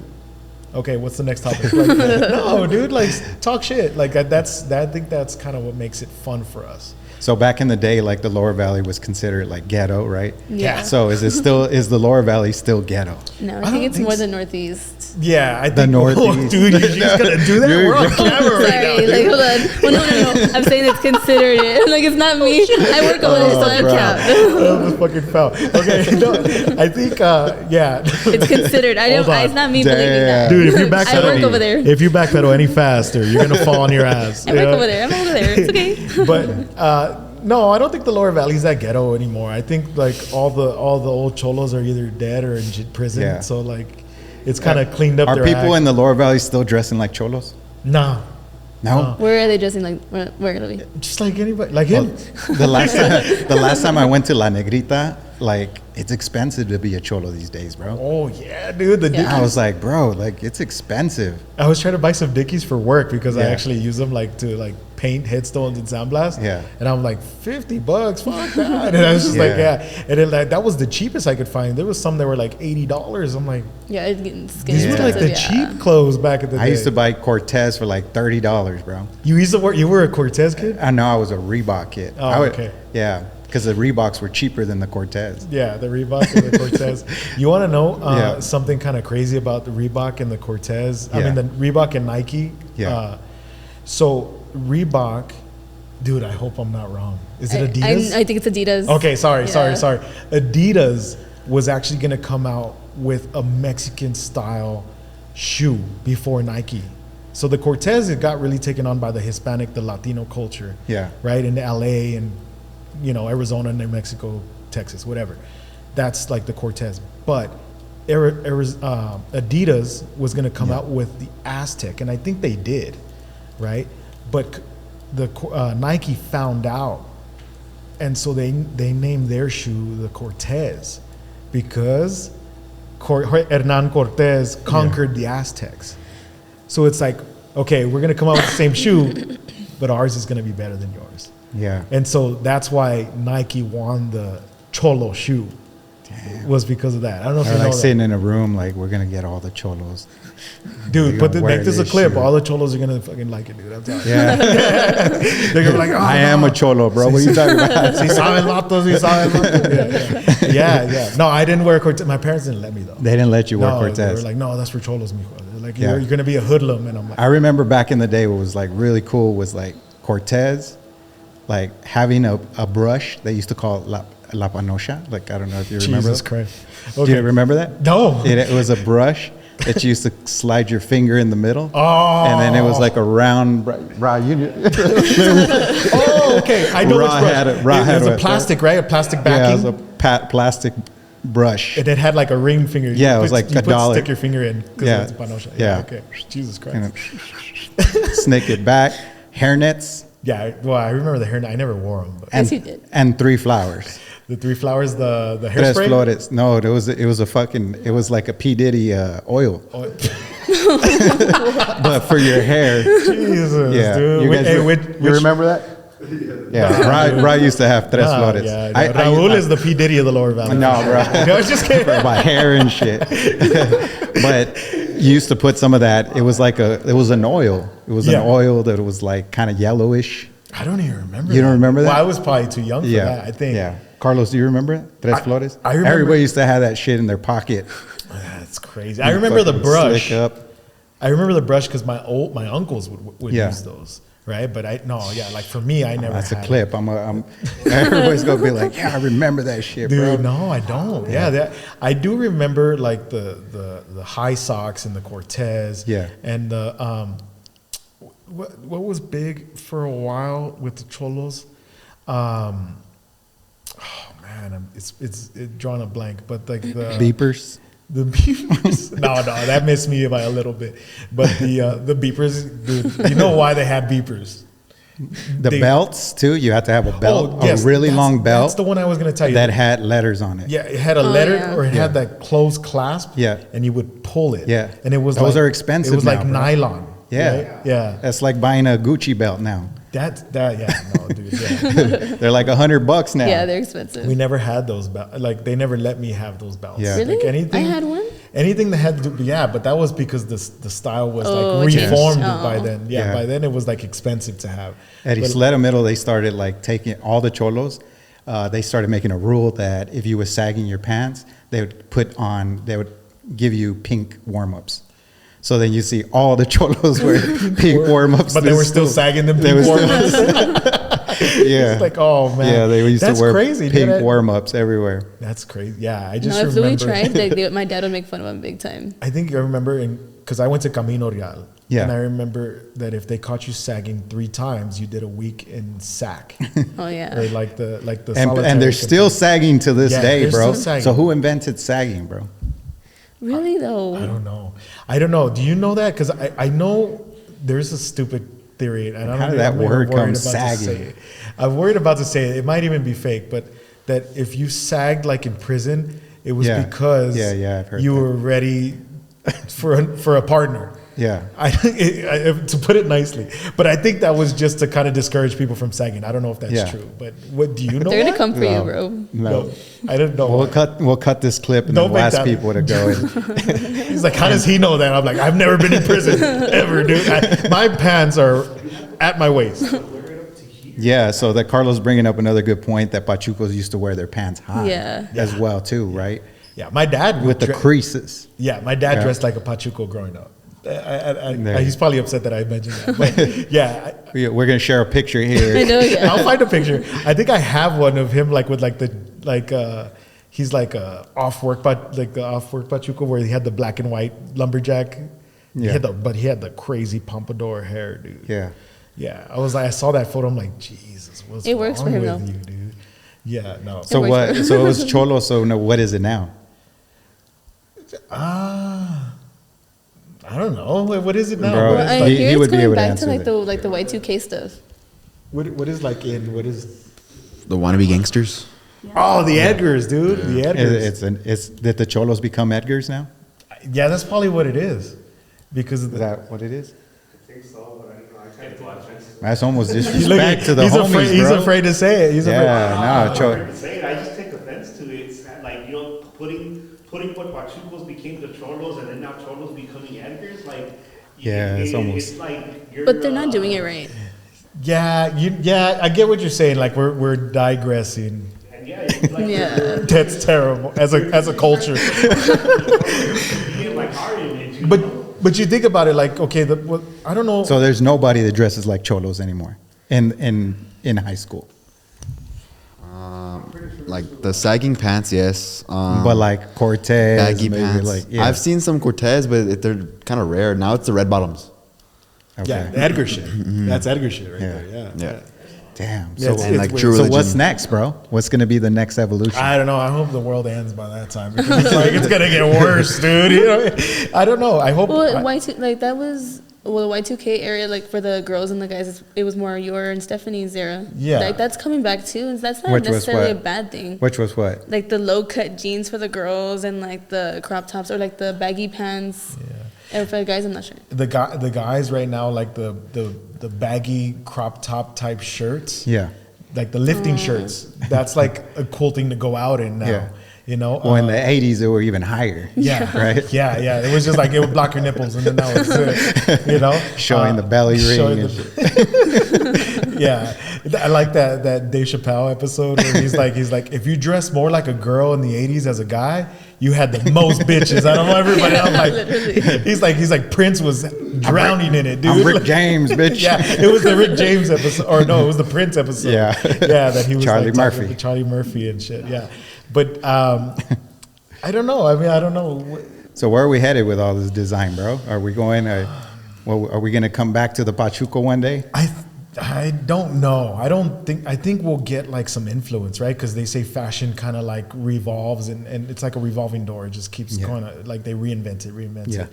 And maybe, but I think I kind of want to preface by saying, like, right now we're sounding like unks. You know what I mean? Because we're like, hey, you know, our style was better than their style. Yeah. And it's like, okay, the Pachucos, yeah, you have to respect them because they're the OGs. But let's say 80 years down the road, the Edgars are going to be the OGs. Yeah. You know what I mean? And so they're like, no, dude. So what would be the name other than Edgar? That's like, because Edgar is kind of like trying to put them down, right? Well, but I mean, maybe they can twist it and turn it and make it. What's the name of the style, bro? What? Taquache? No, man. I think that's something else, right? That's like the guys with like the big trucks. You still got you still got Cheetos, right? I wouldn't even know what to call them. No, They don't call themselves nothing. No. They ain't even defending it, or They all look the same do though. they wear it with pride? Like, Other I'm than an like Edgar. gang names, no. No. Yeah, don't call out gang names. No. right. No, It's yeah. crazy. It's interesting conversation, but no disrespect to anybody. But I think the trends just kind of like they move so fast now, dude. Yeah. Is that they don't even have time to name it because in a month or so everybody's gonna be dressing different. You know what I mean? And you have to stay with the trend, because if not, then like everyone's like, why aren't you like with us right here? Like, this is like, you don't like the way we look. It's like it's offensive. Terrible. Yeah, it's weird. It's weird now because the internet makes things move so fast that it's like it ends up becoming like, okay, that was last week. You know, it's like, geez. Like there was like a song that I was really into, and I was playing it, and then they're like, that song's been out for like 2 months now. I'm like, it's only been 2 months, dude. Like there would be stuff like when we were kids, it was like the Billboard 100. The song would be out for like a year. yeah, It was like, okay, it was 52 weeks at number one, and now it's like 52 weeks. It's like a fucking year. yeah, dude. I mean, there has been, right? Yeah. Like now it's like, okay, a month later it's like, we're ready for another song. Like, Yeah. You think it's just the saturation of so much content? Yes. It's Yes. just like, all right, Yeah, I'm 'cause over that. you don't need a record label anymore to put your music on Apple Music. You don't need Yeah. a record label to put your music on SoundCloud, on TikTok, on Instagram. People get discovered now more on the internet than actually being On the at radio or shows something, yeah. or trying to get their song That's on why the radio. hooks are so important on social media too, right? Yeah. Do you guys mess with any of the hook stuff? Yes, we're big on doing the hook. She doesn't know, but yeah, I do the AI hook. Yeah. There's sometimes where it's like, okay, yeah, you put the meaty part at the beginning Yeah. so that they stay to the end, right? Yeah. Or you put like, there's different, there's different techniques, but you can put like something like at the headline title that makes you want to stay to the end, Yeah. right? It's like you're trying We to turned trick. into fucking newspaper headline writers and shit, Yes, right? yes, exactly. It's almost what it is. It's exactly what it is. I'm disappointed in us. Bro, to get people to sit there to watch a 2-minute video, it's sometimes it's crazy, dude. Like there'll be people that are like, they'll watch the first half, and then it's like, they'll comment on something that I'm like, I literally said that in the video, and they're like, oh, Yeah. I didn't watch the whole thing. Yeah. Jeez, dude, you found it in your like, Yeah. It's hard to keep the Where attention is the span. address? like you found it in your heart to comment. You didn't even watch the whole video. Like, Yeah. wow.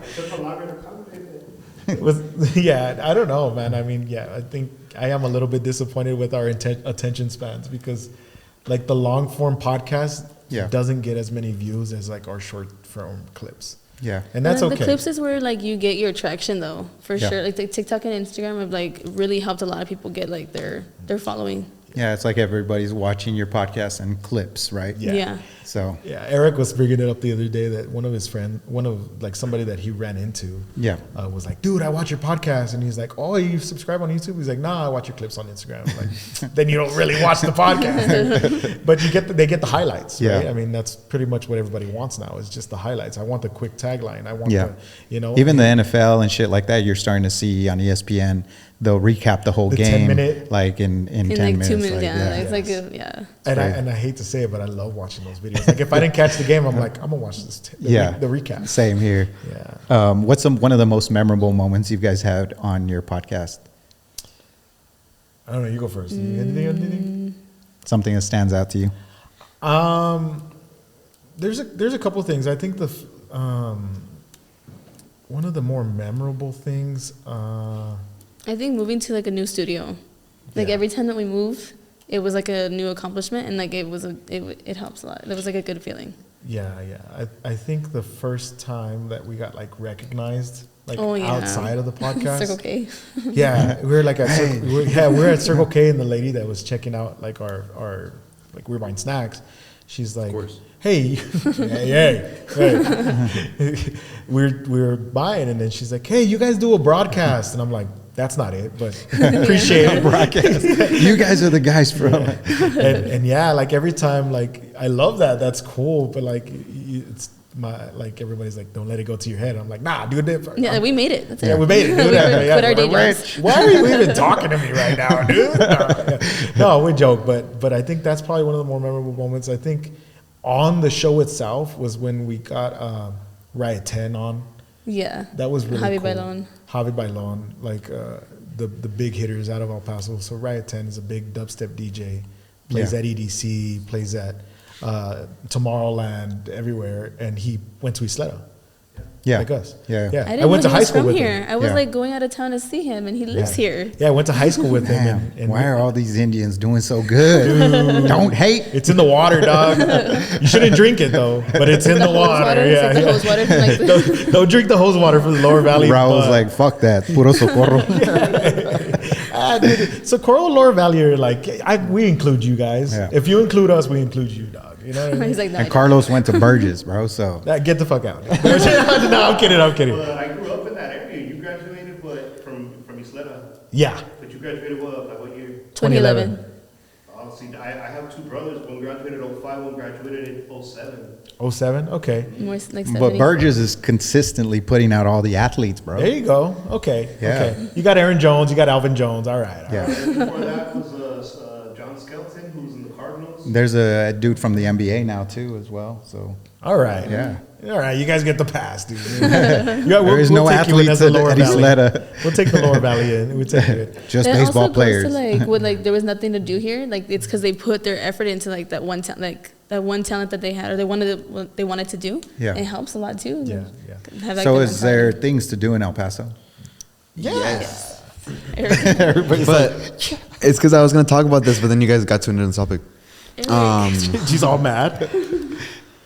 I think they get used to like things just being there all the time that they don't go, and so then they think like, oh, there's nothing to do in El Paso because they're so used to it being there. Yeah, I can agree with that. I think I can agree because when they say things to do, is it like because we don't have like a Disneyland? Yeah. But I mean, like, they got Escárate, bro. Yeah, I was gonna say, dude, they just you could play canicas, bro. Go play at the park, dude. That's the same thing. It's because you have to look for it, and it's not gonna be like. Go play with the mice in your accessible. house. That's Mickey Mouse. There it is. Yeah, I think the thing of it is that like, if you don't support like the new things that are coming out, you know, like for instance, Topgolf, you know, like not a lot of towns have Topgolf. Like, go, dude, because if you don't go to that, they're gonna close and they're not gonna come back. And then, you know, I think the people that are the Sky Zone, you know, I mean, you got these things that are opening up that are like new to El Paso that people want to bring from bigger towns, and they need the support. Days Hot Chicken. We're starting to get new stuff He's hungry. now. He's hungry. Yeah, like the restaurants are coming. You know what I mean? Like there's people that are starting to pay attention to El Paso, but I think El Pasoans need to start paying attention to El Paso themselves. Yeah. I think that's what it is. Don't just say there's nothing to do because you only because you. The more money we spend, the more we get. So where's the best place to eat in El Paso? Chicos. You know what? I'm gonna shout out like our neighbor, Monteleone's. Yeah. Oh yeah. Yeah. Monteleone's. Whether you do the dinner theater or you do the old school Italian restaurant, both of them, good food, awesome atmosphere, crazy decorations. And he made all of that stuff. And the Monteleone's are just good family. They're good people, and it really shows. We were their neighbors for 20 years. We just moved to like a better location down the street, but like that's authentic Italian food. You know what I mean? Gary got the recipes from his grandma. Yeah. His last name's Monteleone. Like that should tell you. You know what I mean? And, there you go, guys. Go check them out. Go check it out. Yeah, check it out. And it's haunted too. So if you want to go do some spooky I've seen it on TV. I've seen it on TV. Yeah, it was on the Paranormal Witness. Yeah. So I know a good pizza place too. Oh, here we go. Share that. Jesus. It's called Sun City Slice. Oh, all right. You know, they're fire. Local spot, right? Yeah, they're on East Lake and the West Side. Yeah. Shout out to Sun City Slice. We had them on our podcast. That's why. Yeah. Oh, that's Give me out great. the Did they address bring and all. pizza? We've had enough of their pizza. Yeah, it's because we hang out with them. We're close with the owners, and Not enough. he loves their pizza. So yeah, That's what's up. And they're a family restaurant too. Yeah. There's a brother and a sister. They both run their own locations, and they're hard workers, and you know, we can appreciate that being a family business as well. Is like we clicked because we get each other. You know what I mean? It's like, hard. Yeah, it's hard. So why is Chico's Tacos content always so viral here in El Paso? We had a Chico's Tacos. You know what? We had a Chico's Taco clip go viral because I was telling a story about me shitting myself. And someone said that they had worked there before, and that the tomatoes were rotten. Yeah, that they were worried. That there was like all of man. these comments were coming out. But the Chico's Tacos is so like, I think it's like Like a known thing. you're either on one side or you're on completely broad sides Yeah. of the spectrum. You either love Chico's and will die for it, or you hate Chico's and you'll never go back. Yeah. Right. Do you think it's still keeping up its steam after all these years? No. It's because it's changed a lot, but the hype is still there. I don't know, man. What do you guys think? Look? Carlos, is Chico still keeping up its steam? I think it's more of the hype that has like kept it, because even Yeah. like you mentioned, The hype. Rotten Tomatoes, that actually was the ingredient with the tomatoes, is that it wasn't fully on rotten. It was like borderline that you could tell, and that's when they would make you. That's why it was so good. That's why I got the bubble guts, dog. You know what I mean? Yeah. No. You taste it doesn't have that little same twang that you had. Like, The little sourness. We know where the Are sourness we going to be comes talking from. about Chico's in the next 20 years? Yeah. I don't think it dies in our time. I Yeah. don't think so. I think the expense is what drives me away from Chico's now. That it's more expensive. Yeah. But I mean, everything. Do they take credit card now? No, it's still cash only. Still, damn. Dude, they're money laundering, dog. What are you guys doing, dude? Just take a ATM on card site, machine. though. Yeah, it's ATM on site. Yeah, but the thing's like $5 to get cash. Still. allow them to work as much overtime as they want. Yeah, see, Yeah. that's kind of crazy, dude. Shout out Chico's Tacos. Shout out Chico's Tacos, but $7.25 is crazy, dude. It's $7.25 an hour is wild. Dude. Is that what it is? That's the minimum wage. It's Yeah. still Damn. $7.25. They pay minimum wage? Oh, I don't know. That's what he was saying. Yeah. I didn't say it. He said it. I'm just kidding. Yeah. Damn. So I mean, I don't know. I like Chico's if I'm in the mood for it. Yeah. The burgers don't You- count. you- They're don't more. get They're the- more of the fans. Burgers don't count. I don't have a burger. I have a round dog. That's like my favorite. That's That's Oh, my yeah. go-to. The round dog with the the- fries. Yeah. Yeah. If they have the sauce, I'll dip my fries in the sauce. You know what I mean? Like my wife will get the flautas, and then I'll just like stay The dunking my shit. flautas? Yeah. Rolled tacos. They're flautas, dude. I mean, they're flautas, right? Am I Yeah. wrong? I mean, I know that they're Chico's tacos, but Yeah. they're flautas. Yeah. I like it, but Starts getting hate comments. yeah, don't cover me. What I don't like is that they have like the plastic jug, like the pitcher, that they pour the sauce into the. The microplastics. Yeah, that like we were- The microplastics, dude. Yeah, well, I don't know, man. You wouldn't have survived drinking out of the manguera. That's for sure. I don't know what that is, so I don't. You don't know what drinking out of manguera means? Drinking out of the hose. Oh. I have drinking out of the hood before, How many times? Because that used to be a normal for like us. six or seven times. 6 or 7. 6. Dude, this guy, don't get him started with 6, 7, bro. We even give him limits. Like when we start a podcast, I'm like, you get 2. You know how You everybody, get 2 this episode. my kids, they go like this, I go like this, bro. Yeah. We did the 8, 9 like the Grinch. Oh, yeah. Yeah. Like this, swimming. Yeah, no, these trends, bro. I can't deal with them. So, you guys live by Pavo Real. Did you guys go swimming at Pavo Real when you were? Yeah. All the time, dude. So, was the water is how they used to talk about it? You know, back in the day, they used to be like, "Don't go to Pavo Real because the kids be shitting and pissing in the pool." I'm the kids. Hell yeah, bro. You know what? We were having Dropping a deuce. dude, we were having a good time, Just see dude. one floating. Like We were oh, having my- fun. We were, Like randomly, everyone has to get out of the pool. Like, was- hold on. yeah. So Oh yeah, they used to blow the whistle up. Fucking, was all- there's a turd. Track down the turd. What is the cacadrillo? I think Jesus. I think it's cool, man. Like we we went. And they would pack out. Like, I don't know. I haven't been there. Like, we were like all crowded. Like we couldn't even swim correctly. Would you hit the top diving board? Yeah, dude, yeah, me too. Yeah. I've always been like a bigger kid, and they're like, "Hey, I don't think you can." I'm like, "I'm already here. You know, nobody's gonna stop me." Yeah, but it has a weight capacity. Make a big old splash, dude. Yeah, I think. Did you used to go swim there, Rob? Pavo? Yeah. Oh yeah, it was cool. You, Carlos, have you ever been to Pavo? It was $1. Yeah. You too? It was $1. It was $1 to go swim. But it sucks. Like when I was under 13, I had to be with a parent, so I would ask like a stranger like there in the parking lot to walk in with us, just so because they wouldn't let us in. We do that. Yeah, like, hey, bros, buy your tickets. Like, yeah. It's still the spot. It's still the spot. And then Pavo Real is so cool because I would do boxing there. You'd go and you pay $1 and you could could go and the coach was there and he would help you in the parks. I used to play basketball there too. Yeah, the basketball there is really competitive at Pavo Real, dude. Yeah, I suck at basketball, so like I just watch. So if you guys go to Pavo and you see Louie, like get out of the pool, man. Yeah, he's out of the pool, bro. It's like everybody's like, hey, we're gonna go to the restaurant. I'm like, why? we're in it, dude.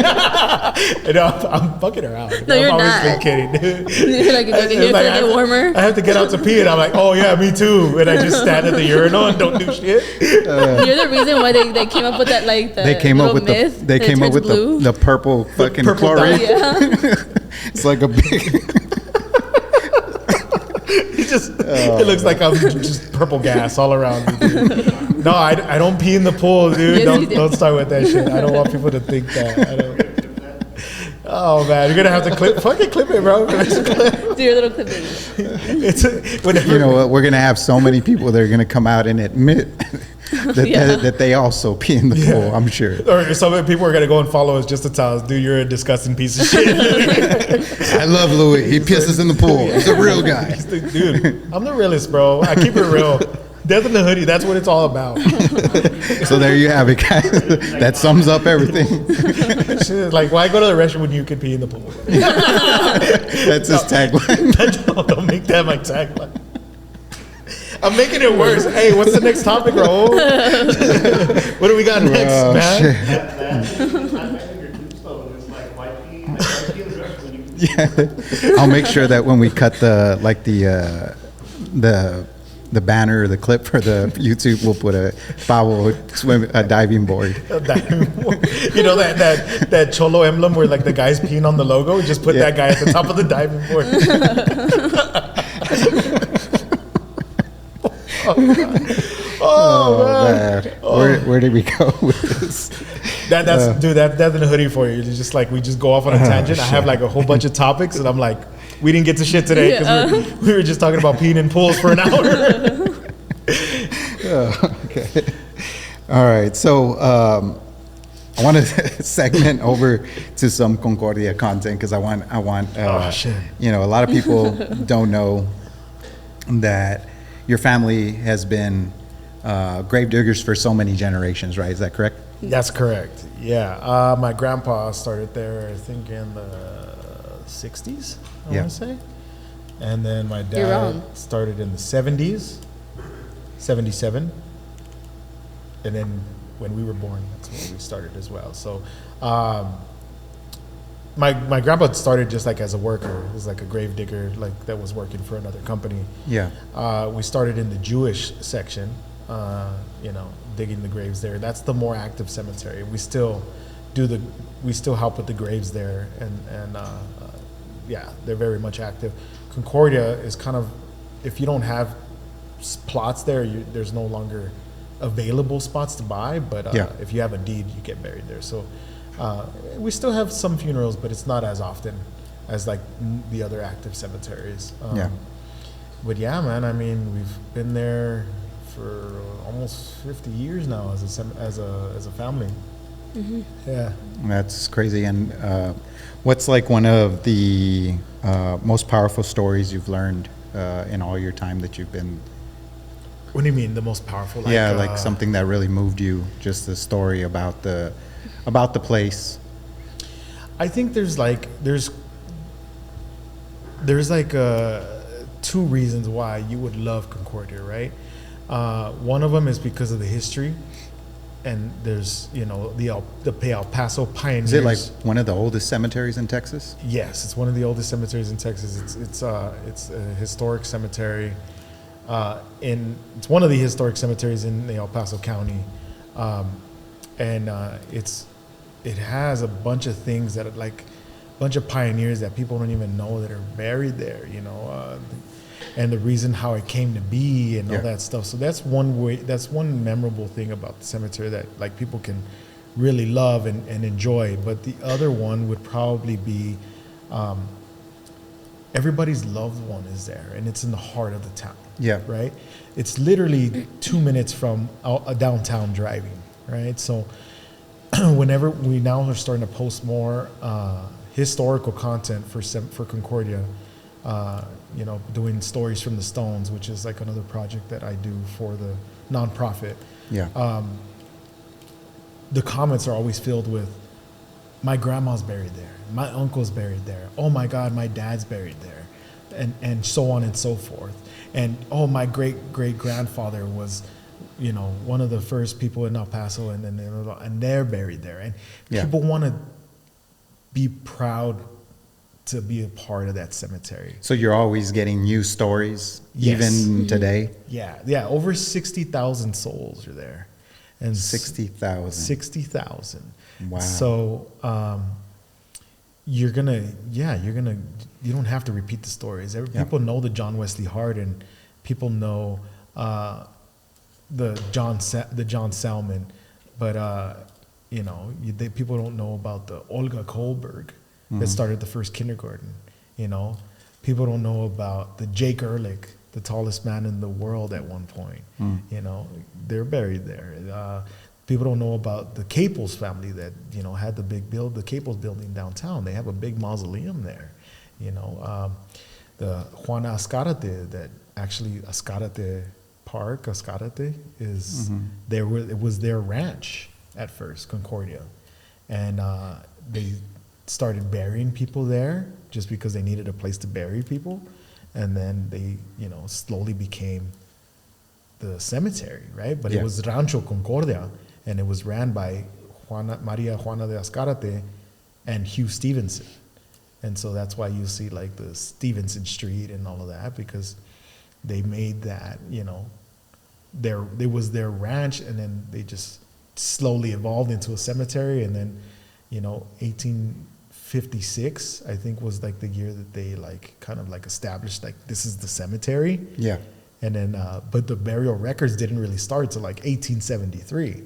So there's a lot of people that are buried there that aren't even in the books. Wow. Because history tends to be like that. You're going to lose some of it. You could say that undocumented. Jesus, what the hell's wrong with you? So what? So you guys grew up around this your whole life. How has that changed your perspective on life? It's, for me, I think it's like we have to find, like, I don't know how to explain it. We have to find like the joy in it also, because if we let ourselves sulk in like how much death we're around, we'll be really like very different than we are now. I think, if you come to know people in the funeral industry and in the funeral business, a lot of them have really dark senses of humor. And it's not because they're trying to be disrespectful or being, rude. It's because it's a coping mechanism. Yeah. You deal with, if you have to go to work and have to listen, I'm selling a headstone and I have to listen to somebody buy a headstone for their 8-year-old son that died of cancer. And then they leave and they buy the headstone, and then another person comes in and they just lost their wife that they were only married to for a year. Yeah. And then they leave, and then you're like, okay, you know what? I lost my grandma, and that was the only person I had left. After you go home, dude, you're gonna want to like really like hate everything about life. Yeah. So the way to kind of cope with that is like you'll find that like the funeral directors, people that work at cemeteries, they have a really good sense of humor, because you have to lean on like funny and fun and happiness. You have to turn it off. Yeah. Like, especially like, dealing with funerals and headstones, I can't put myself in their shoes, because if I do that, I'll be miserable. We would be miserable, So you have to kind of just like as if almost you're a therapist. I'm not in it. But I'm I can show listening, compassion, but I can't take that story Yeah. home. You can take the lesson home is that nobody's promised tomorrow. You know, you can bury a 10-year-old. I've said it before. You can bury a 10-year-old kid, or you can bury a 102-year-old woman. Nobody really knows when it's their time until it's Yeah. time. And so that's kind of what we learned being part of it is like, okay, death is guaranteed. So enjoy life, make things fun, have more laughs. Don't take anything so seriously because Yeah. it's coming, whether you want it or not. You know what I mean? Death and taxes is the only things you can kind of can depend on in this life, you know? So For sure. that's kind of like the way to do it, right? Yeah, I have like a story kind of related to that. I was in this funeral with my dad, and it was this like 18, 19-year-old guy. And it's a new thing with the shirts, huh? Like with the printing of the pictures. Yeah, like the RIP shirts. Yeah. Yeah. It's been around forever. Yeah. Is it really? Yeah, man. Oh, It's okay. because you're barely getting into this. Yeah, It's been around forever. So hurry up. Okay, that and instead of a hearse Yeah. bringing his casket, it was his truck. And so they back up the truck into like where they're gonna put it, and they put it down, and like it was because he had overdosed from fentanyl. yeah. And you could like feel the energy. It was really different from like like an older gentleman or like an older person. The energy definitely is darker. Oh yeah. Yeah. Oh yeah. Especially the funerals where people have unalived themselves. Yeah. Yeah, it's a Those are different tough. feeling. Those are tough because some of the people in the crowd are angry at them. Some of them are sad. Some of them are confused Yeah. as to why it happened. And the one that had the answers is in the box. You know what I mean? And so. And with like how energy transfers, like if he's in a bad mood and I'm like, I feel it, I'm like, oh man, like it's like I'm already gonna get mad about it. Yeah. It's So like that kind of energy that if you take that with you also, it weighs down on you big time. Yeah, no, for sure. So that's why you can't take your work home with you. Yeah. Right? For us. You know, you can't bring that because, you know, it'll affect your everyday life. You know. And it taught us how to grieve and how to cope with like what's actually gonna come no matter what. Yeah. I think it's helped us grow up with it. Yeah, and I think, you know, going back to like the podcast, a lot of people are like, you know, they do such serious work. Why are they a comedy podcast? It's because it's like, we need it. We need that outlet, bro. Like, Yeah. you should see the stuff we put up with, like at work. It's crazy. Yeah. So we need to turn it off and enjoy life, you know? And so you got to have that balance, you know? You got to learn. We're serious at work so much that it's like we're on overload of like have fun outside of work. And so, yeah, I think that's maybe one of the main takeaways is that you got to be grateful for the whatever clock you have, right? Like only God knows how much longer you got. And instead of looking at the clock, Yeah. just enjoy the time. Yeah. You know? And what makes Concordia so historically important here to El Paso? I think what makes it so historically important is you have to look at the people that came before you and how they started this town and how, like, where it's taken off to. Yeah. You know, back then it was like a small town where it was like not even like 1,000 people, and then the railroad comes in and it starts expanding, growing, and all of that stuff. And you know, like the people like you know, the Richard Capels, those big pioneers of. Why did a lot of those early pioneers come to El Paso and be like, all right, this is the spot, This is the desert, like harsh conditions, like this is the spot. the border, the Rio Grande, right? But was this before the border, right? Before the border existed? I'm not even sure Yeah. when the railroad came through. Yeah, man. Okay, It was, well, you're talking about the railroad, but even before that, let's go back to like, The big blow up didn't start until after the railroad came in, right? But people started, Yeah. I guess people started coming here because it was like El Paso del Norte. Like this was leeway to the north, to the Yeah. United States, right, to different trade, to other stuff. That's usually a pass through. So what would make somebody stay?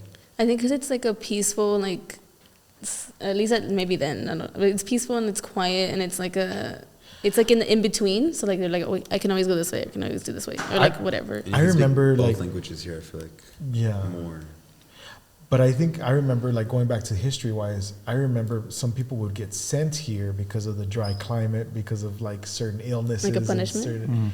Like a punishment? No, Like, no. what? Like if you had, like a certain breathing asthma Yes. problem, they would send you here, right? And it's still kind of, like, breeds true to this day, is that, Yeah. like, drier climates kind of help with people that have, like, breathing issues. So maybe a little bit of the pathway to the north, that you can create a business and be like, hey, why keep going that way when you can just buy here, It's a But good slogan. The things that trip me out are like the Zach Whites, like the early Jewish settlers that came.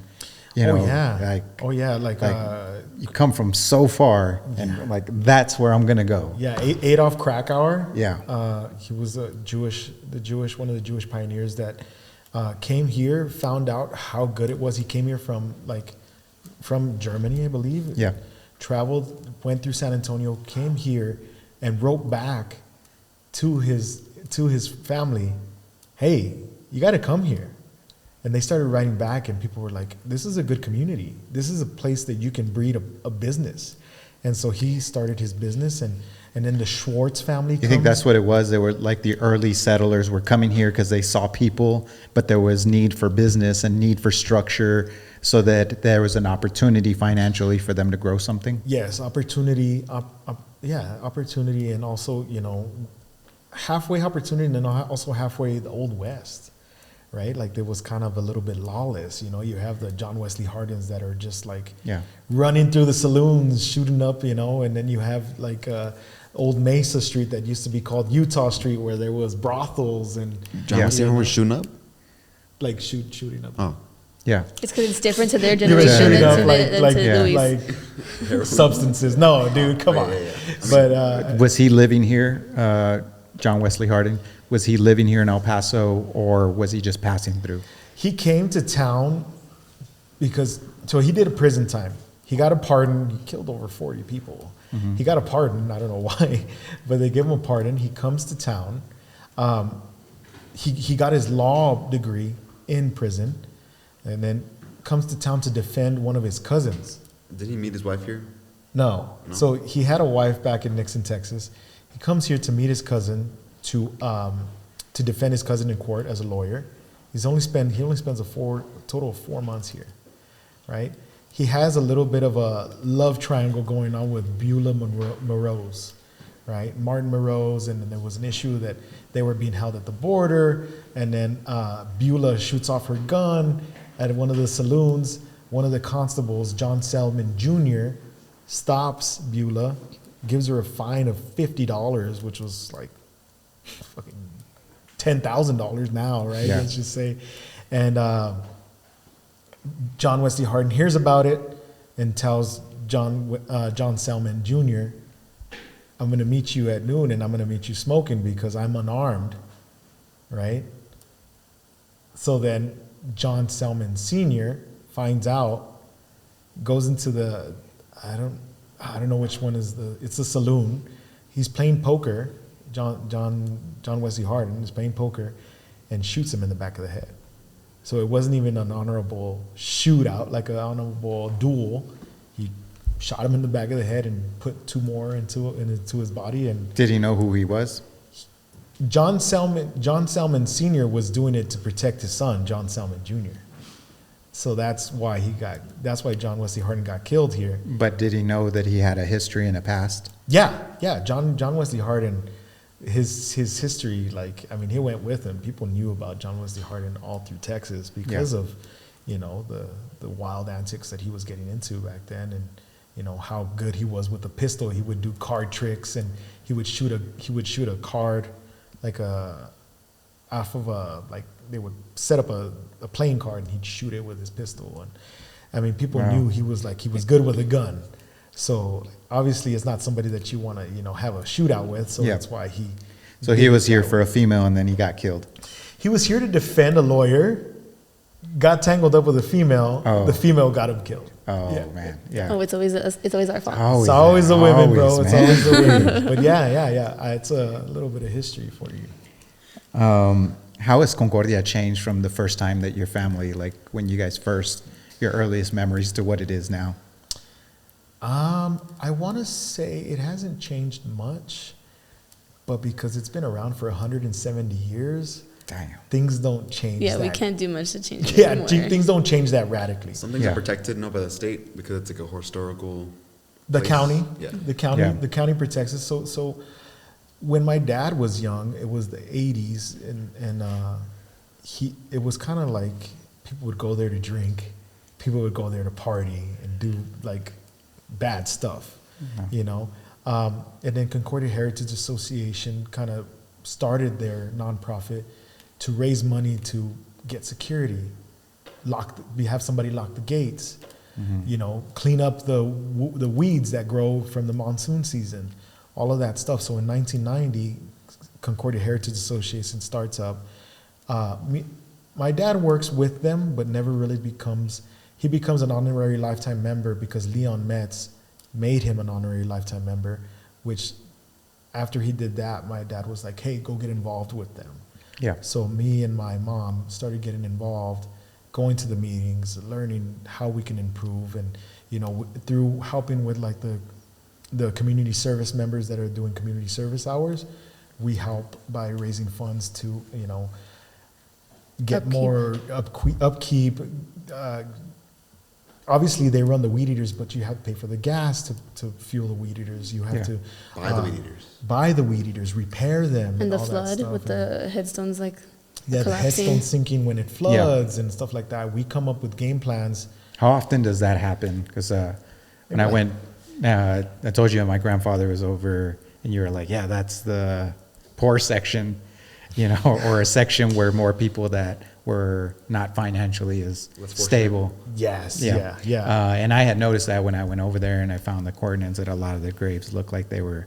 How often does that happen? Where Maybe like once a year, if you get like a good flood, Really? if you get like a good rain, you'll probably show up to the cemetery and there'll be a couple sunken graves. There's no drainage there. Right, there's because no- how old it is. yeah, Yeah, so Yeah. they kind of just sits there, and then the hollow ground starts to become less and less, right? Yeah. To Heavier. put it nicely, and then you have to fill it in with dirt, right? Yeah. And so that's where we haul in dirt, start filling in graves, right? There was the flood of 2006. I don't know if you remember that one. Yeah. It was like the don't. remnants of Hurricane Katrina. He was, Yeah.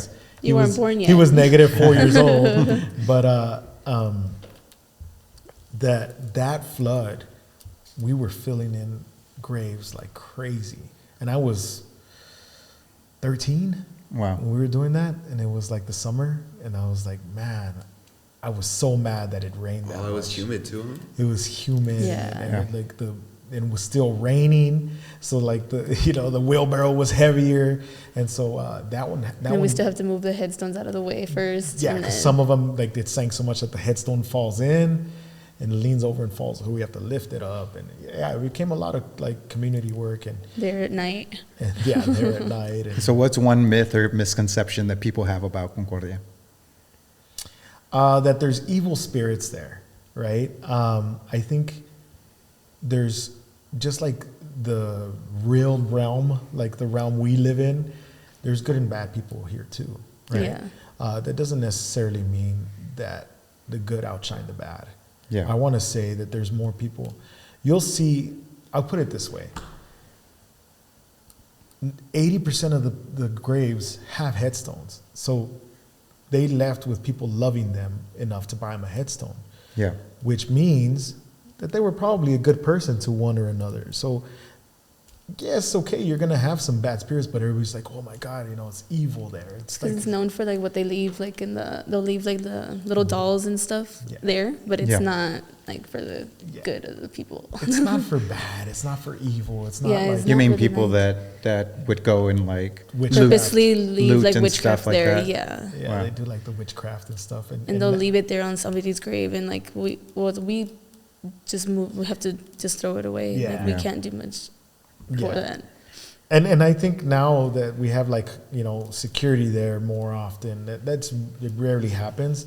But this whole thing about Concordia is real evil, and you're gonna get a bad spirit that attaches to you there. It's like, no, dude. Just be respectful. Yeah, if you're respectful to the souls, Yeah. I'm a firm believer of that. You and I talked about that during the last last time we video. talked. Yeah. Yeah. I think if you're respectful to the souls Yeah. at Concordia, then you'll be fine. I think if you're out there causing mischief, causing trouble, then yeah, maybe you're gonna get what comes back to you, right? Where like what goes around comes around. I mean, Yeah. I'm a firm believer of that, and that's kind of what I live by. It's just like, okay, don't make fun, don't be disrespectful. If you're respectful, nothing bad is gonna happen to you there. I mean, people go there all the time. I mean, it's a tourist place that people go and stop there to learn about the history. Everybody, it's not going to curse you to be there. And so that's a big misconception. It's like, oh, that's evil there. It's like, no, it's not. I want to talk about that a little more. I was at a funeral again, right? Yeah. And it had the concrete over a grave. It was like a Mexican to stop grave robbers from stealing jewelry from the vaults. caskets and stuff. The Yeah. vaults. No, like No, the like concrete the on underground top. concretes. Yeah. And I stepped on it because I was putting away something after they lowered the casket. Oh, I think it was the lowering device. Yeah. That lowers the casket. And I stepped on like a corner of it. And a little kid was like, "No, don't step on the grave."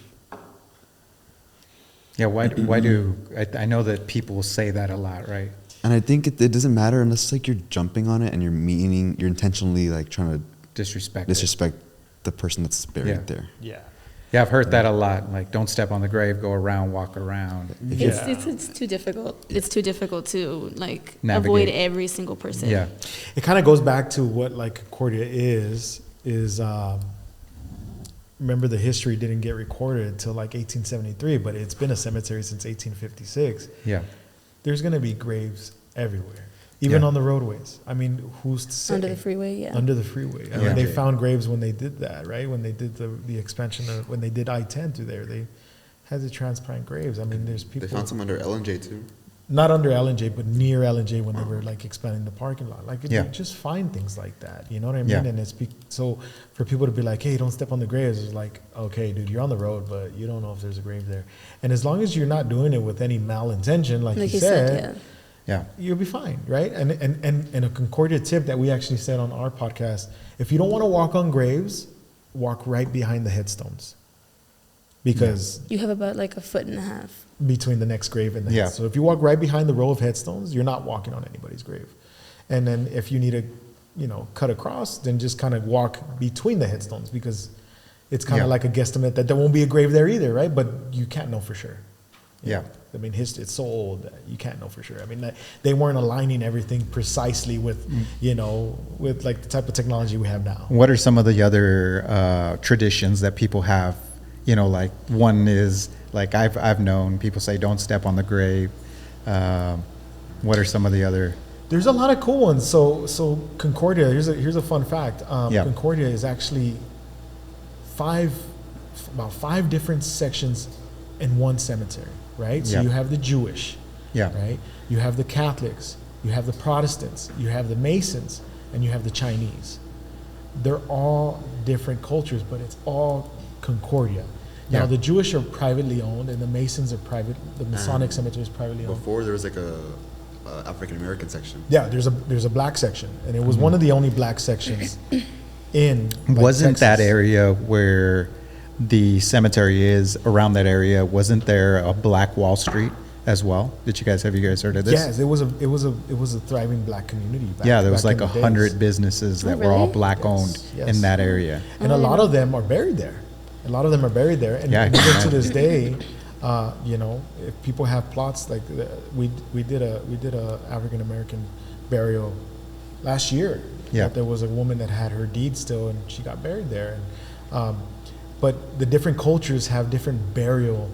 Like rules or not like The traditions, yeah. right? Like the Chinese, we do some Chinese funerals. At a Chinese funeral, before you leave the cemetery, you throw a coin behind your back, and it's just supposed to like have you leave without taking any Like of the weight with you. weight with you, and this is told to me by a Chinese, so don't come for me if it's wrong, because I was told by the person there. I asked them because I was curious. Yeah. It's like to trick the spirits to not come home with you, but to stay, with the coins, right? So there's that. There's the Jewish cemetery where they don't put flowers at the graves; they leave rocks. So if you go into a Jewish cemetery anywhere, they'll leave rocks on top of the headstone, and Right. there's several reasons. One of the reasons is a old story from the Bible that Jacob set up a pillar at Rachel's grave, which was like her headstone, and they left a rock there. All right. There's the other one is like you're leaving the grief. the grief, the heaviness with you. Yeah. Right. And then there's another story that was told to us that it's just to let people know that this person still has somebody visiting them. Yeah. Right. So it's You'll even see like some rocks painted, and like they'll decorate the rocks and stuff okay, for it. cool. rocks, like their Mhm. kids and stuff, their grandkids. It's like them and- putting like their effort into like the last favor that they can do for Yeah. them, Yeah. and So- also the graves. And they The don't know. Mason is interesting to me because why would they tie that together with religion? I don't know. I mean, I what do you mean? Like Yeah, for because religion? usually life It's and a- death, it's tied to religion, right? Yeah, I'm not sure. It's just kind of like they're obviously it started like as like a club and like a fraternity to be a Like a part brotherhood, of. yeah. A brotherhood. And so I think they got rich in their traditions because they have a lot of cool events that they do and Yeah. different things that I think they do, like the aprons. Don't come for me if I'm wrong, but Yeah. I think it's there that at the funerals they wear the aprons. Caleb, comment, let me know. But yeah, that's one of the things. And then the Catholics, they do the puño de tierra. The Mexican Catholics, Yeah, you get a hand of puño de dirt. tierra, they hand of dirt and you throw it into the grave. The Jewish is The three scoops of the shovel But it has upside to be down. backwards, yeah. So the shovel is inverted. So the scoop is like this. They grab the dirt and throw It's it like you in. putting in like your work for like the person who your family member. Oh, okay. And a lot of Catholics will like fill in the whole grave. Most of the time, yeah. So there's just Wow. different. Yeah, there's so Yeah. many different cultures, so many different beliefs. Yeah. You want to know one cool thing that translates to 3 different religions, and I think it's so cool. I even have it tattooed. It's Psalm 23. You're not Jewish though. It's a. It's kidding, it's, I'm just it- kidding. It's a psalm. It's a psalm from the Bible that you read. Yeah. And a lot of people think that you're reading it to put the loved one to rest, but actually, that psalm was written for the person that has to live on with the grief. And at Catholic funerals, at Christian funerals, and Jewish funerals, it's all read. The Psalm 23 is read at every single funeral, every single one of those funerals, Yeah. right? The Lord is my shepherd; I shall not want. Yeah. El Señor es mi pastor, nada me faltará. It translates even like they do it at all those funerals, and I think that's so cool. Is that Yeah. that poem, that psalm, it was so It's universal. so universal that Yeah. like several religions still use it to this day. Yeah, wow. Thousands of years later. Wow. And so I kept it on me. I have that tattooed, and that's my favorite verse because I grew up hearing it. And if you listen to it, it's advice to have you keep going on. You know, Yeah. the Lord is supposed to guide you out of grief. And yea, though you walk through the valley of the shadow of death, you shall Yeah. fear no evil because God is with me. Thy rod and thy staff, they comfort me. It's saying like, yeah, I'm in it right now, but I'll get out of this grief. Yeah. And I'll have to keep going, even though my loved one's gone. Yeah. Because life still Wow. goes on. Life still goes on. And it's really powerful. Yeah, I didn't know that. Yeah. Really Bars. powerful, yeah. That's bars. It Yeah. really is. Yeah, you King see David. those That's right. those things that happen across the board, and I mean, since you guys deal with it on a daily basis, you guys know the different Yeah. Yeah. those things that Yeah. And And we have to set up differently, like depending on like the religion. Also, is like that's to see all the different, like how they all do it differently is really cool. yeah, like walking on graves, one of them, I mean, going back to that, the Arabic cemeteries they find it not respectful to walk on, like you shouldn't walk on their graves because that's their religion. Wow. But they only have, like, they have their own cemetery in Santa Teresa. There's one in Santa Teresa. Wow. And we do the headstones for them, so that's why we know. But a lot of them will either put like a full ledger or they'll put like a fence so that you know, hey, there's, Yeah, you're good. They're like blocked off. here's the grave, don't walk on it. Yeah. Wow. And so, yeah. That's interesting how there's so many traditions that people create over the years, and like you say, thousands of years. And it's interesting to hear about that. I mean, we can probably just do a podcast just on Concordia because there's just so much history Lots of there. it. Why do people from El Paso love El Paso history so much, man? I think it's pride, dude. Yeah. I think a lot of people are proud to be from El Paso. Yeah. And I think El Paso is on the precipice of being on the map, Yeah. right? Or if not, it already is, right? But we're very close to being like a big city. Yeah. And so people are like, I was here before it was cool. It's like almost like Yeah. a hipster thing. Yeah. You know, so you kind of look back and you're like, oh, you know, like the nostalgia string. I mean, we were talking about, you could even take it back to the 90s. We had a clip where we were talking about Power Jam.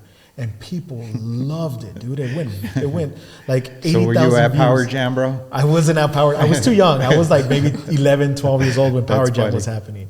But my older siblings were, right? And so Yeah. it was kind of like, it was something that when I said Power Jam, they're like, what the hell is I that? thought it was like an elliptical class, like where Really? you're riding on the bike, and I thought that's what it was. Yeah, They yeah. had ellipticals back then. Hey, it wasn't that long ago. Yeah, but yeah. That was horses, I think carriages. The carriages. I think the nostalgia of it all is like Yeah. people love to kind of see, like look back, and Yeah. so when you even I remember. yeah, and then like old El Paso history. I think since you live here and you pass by every single day, right? You pass by Concordia every single day. When you're on I-10, you if you're going downtown, you're gonna pass see it, yeah. If you're going from west to east, you're gonna see it, right? And so if people start telling you the stories, and you're like, I pass that cemetery every day, and I didn't know that, I think that resonates with people. Yeah. You know. Yeah, because you live it, you see it. Yeah.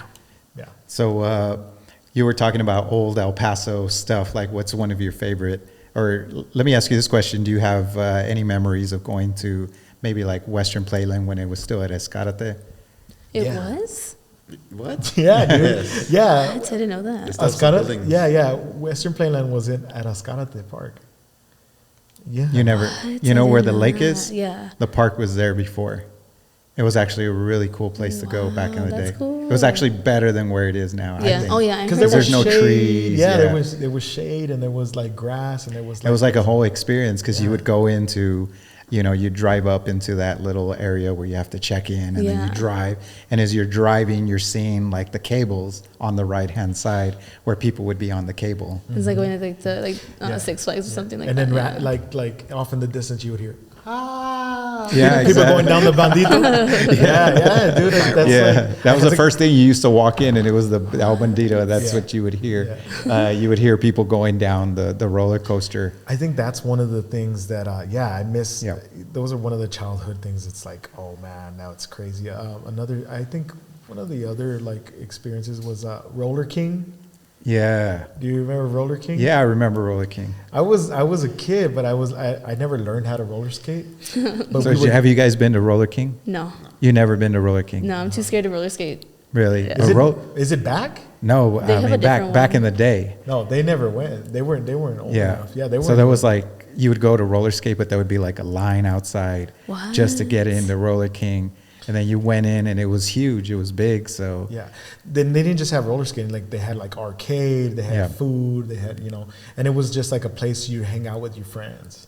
It was kind of like going to the mall. it was that and to hook up. Like you would go to meet, and That I then you have like heard of, skate, yeah. and you like choose everybody, and it's like, all right, it's time for couples. the couples dance, and then it was cool. It was cool. You would meet up with girls and you start scamming on girls. The word scamming. Did you ever Oh use the yeah, word what's scamming? up with the word scamming? Do you guys know what that is? It's no. making out. What? Yeah, we used Yeah. to call it like. So dude. it makes sense because you would scam us. No. Like, But yeah, that was the term. Like, I'm gonna like, Yeah, I was scamming I'm with my scamming. girl. What? Yeah. Yeah. That's weird. Dude, that's the knowledge we're dropping on you. But now it's like somebody's like scamming you, right? Yeah. Or like crash out. Crash used to be sleep. Crash out means like Yeah. go crazy. No, crash out used to be sleep too. Yeah. I say I've never heard crash Yeah, out. crash I heard out. I'm gonna crash out I'm gonna now. crash out. I'm tired. Yeah. And crash out now is like I'm Like, pissed I'm gonna lose off. my shit. Yeah, because when Eric said it for the first time, he's like, "Oh, bro, I'm about to crash out." I'm like, "Dude, you just woke up. Like, what are you talking about?" And he's So like, what does it mean? I'm pissed off. Yeah, like Oh. I'm about to yeah. lose my mind. Oh, like, you know what I shit. mean? Yeah, yeah. You didn't know that? Damn, yeah, I didn't know that. Yeah, bro. Yeah, but Damn. you're unk, bro. Use that Yeah, one. unk status Unk hard, status, bro. dude. Yeah, big time. Yeah, so scamming and all that. You used to go to Western Playland to scam, or to Roller King to Yeah. scam. Or you go to the football games at like Isleta High School. You go underneath the under- bleachers? No, behind the stadium, you'd be scamming back there. Or hook up and get a little number on a piece of paper or something. And he, like the mom would answer like, "Is Natalie there?" You're like all like scared. So and shit. yeah, like think about it now. Like the kids can contact directly. Back in the day, you had to talk to their mom or dad. Oh, the house line. Yeah, I had yeah. that. I had the home. I had the home. Yeah, Party line, dude. Remember Party line? yeah. Dude, I don't want to stop talking about it. Everybody's gonna be like, "Damn, dude, you're old as You're fuck." old. I used to party line all the time, bro. 4 ways. 4 ways, dude. Pause. Pause.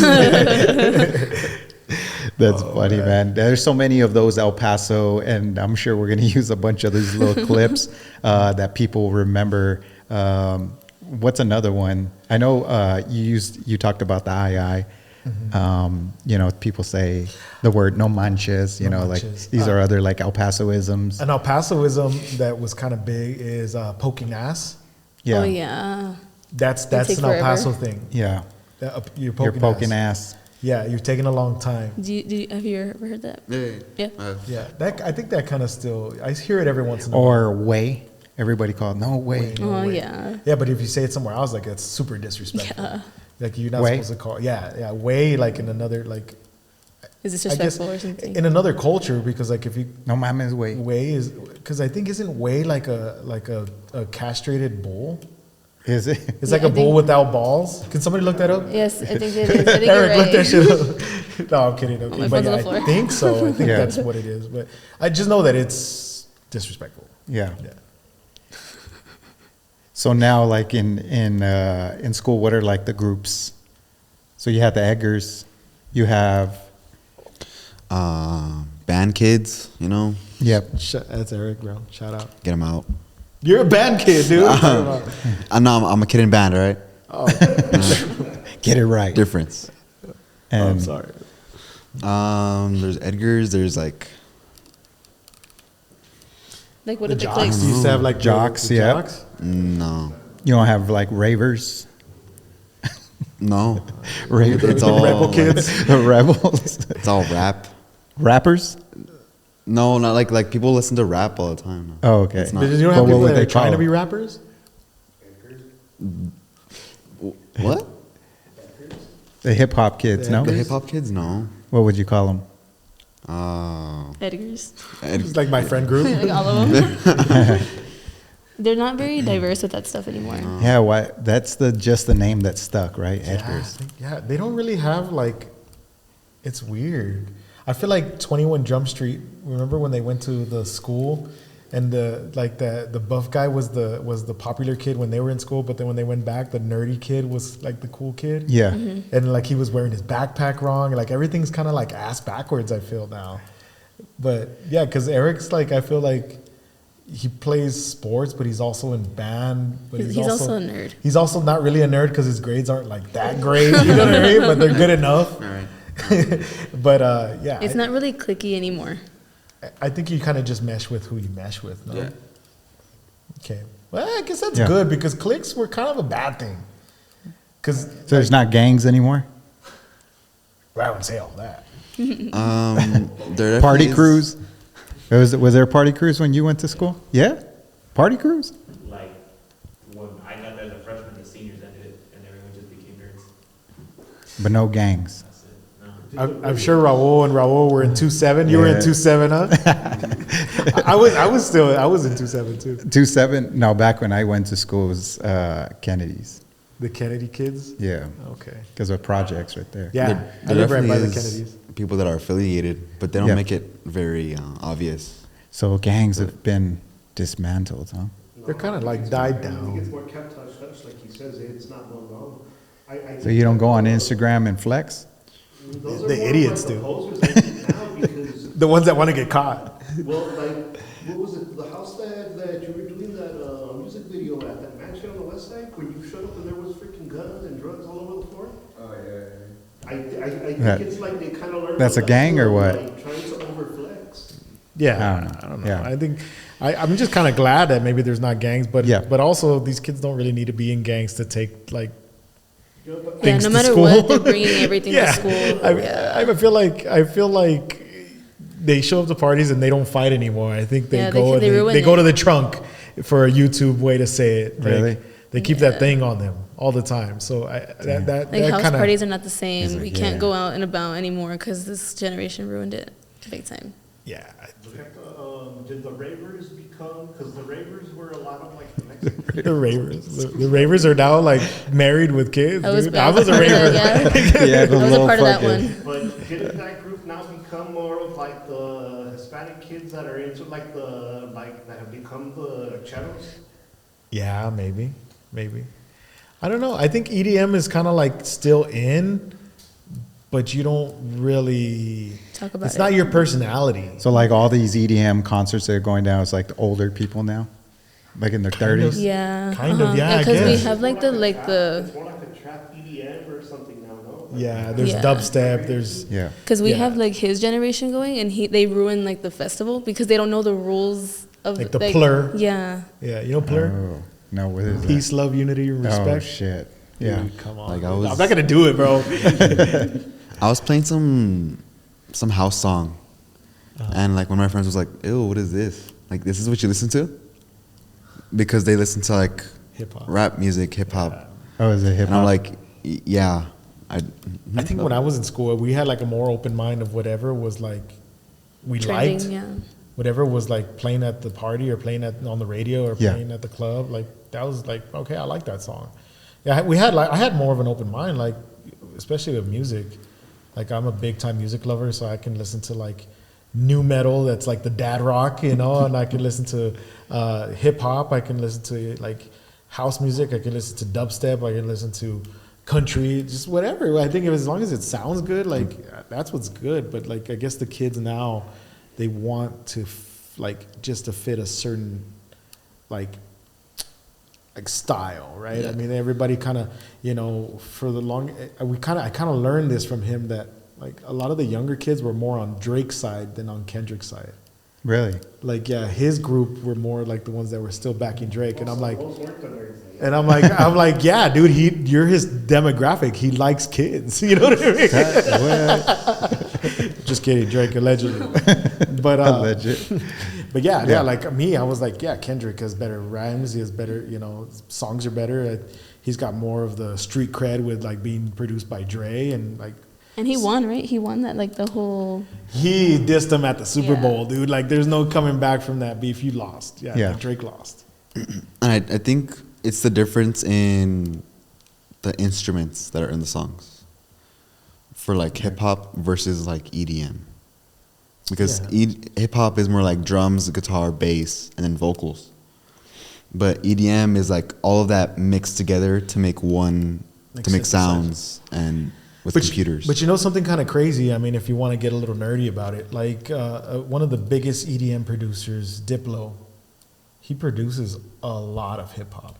Like he makes songs for Drake, he makes songs for Chris Brown, he makes songs for Plus, like, Justin Bieber, That's why I 2 feel like Chainz. EDM's not one genre. He's the best of both worlds. No, but EDM even, is not like one I can thing even- in itself. It has so many genres within the. Yeah, you can even go as far as like DJ Snake. Yeah. DJ Snake makes hip hop too. He makes hits.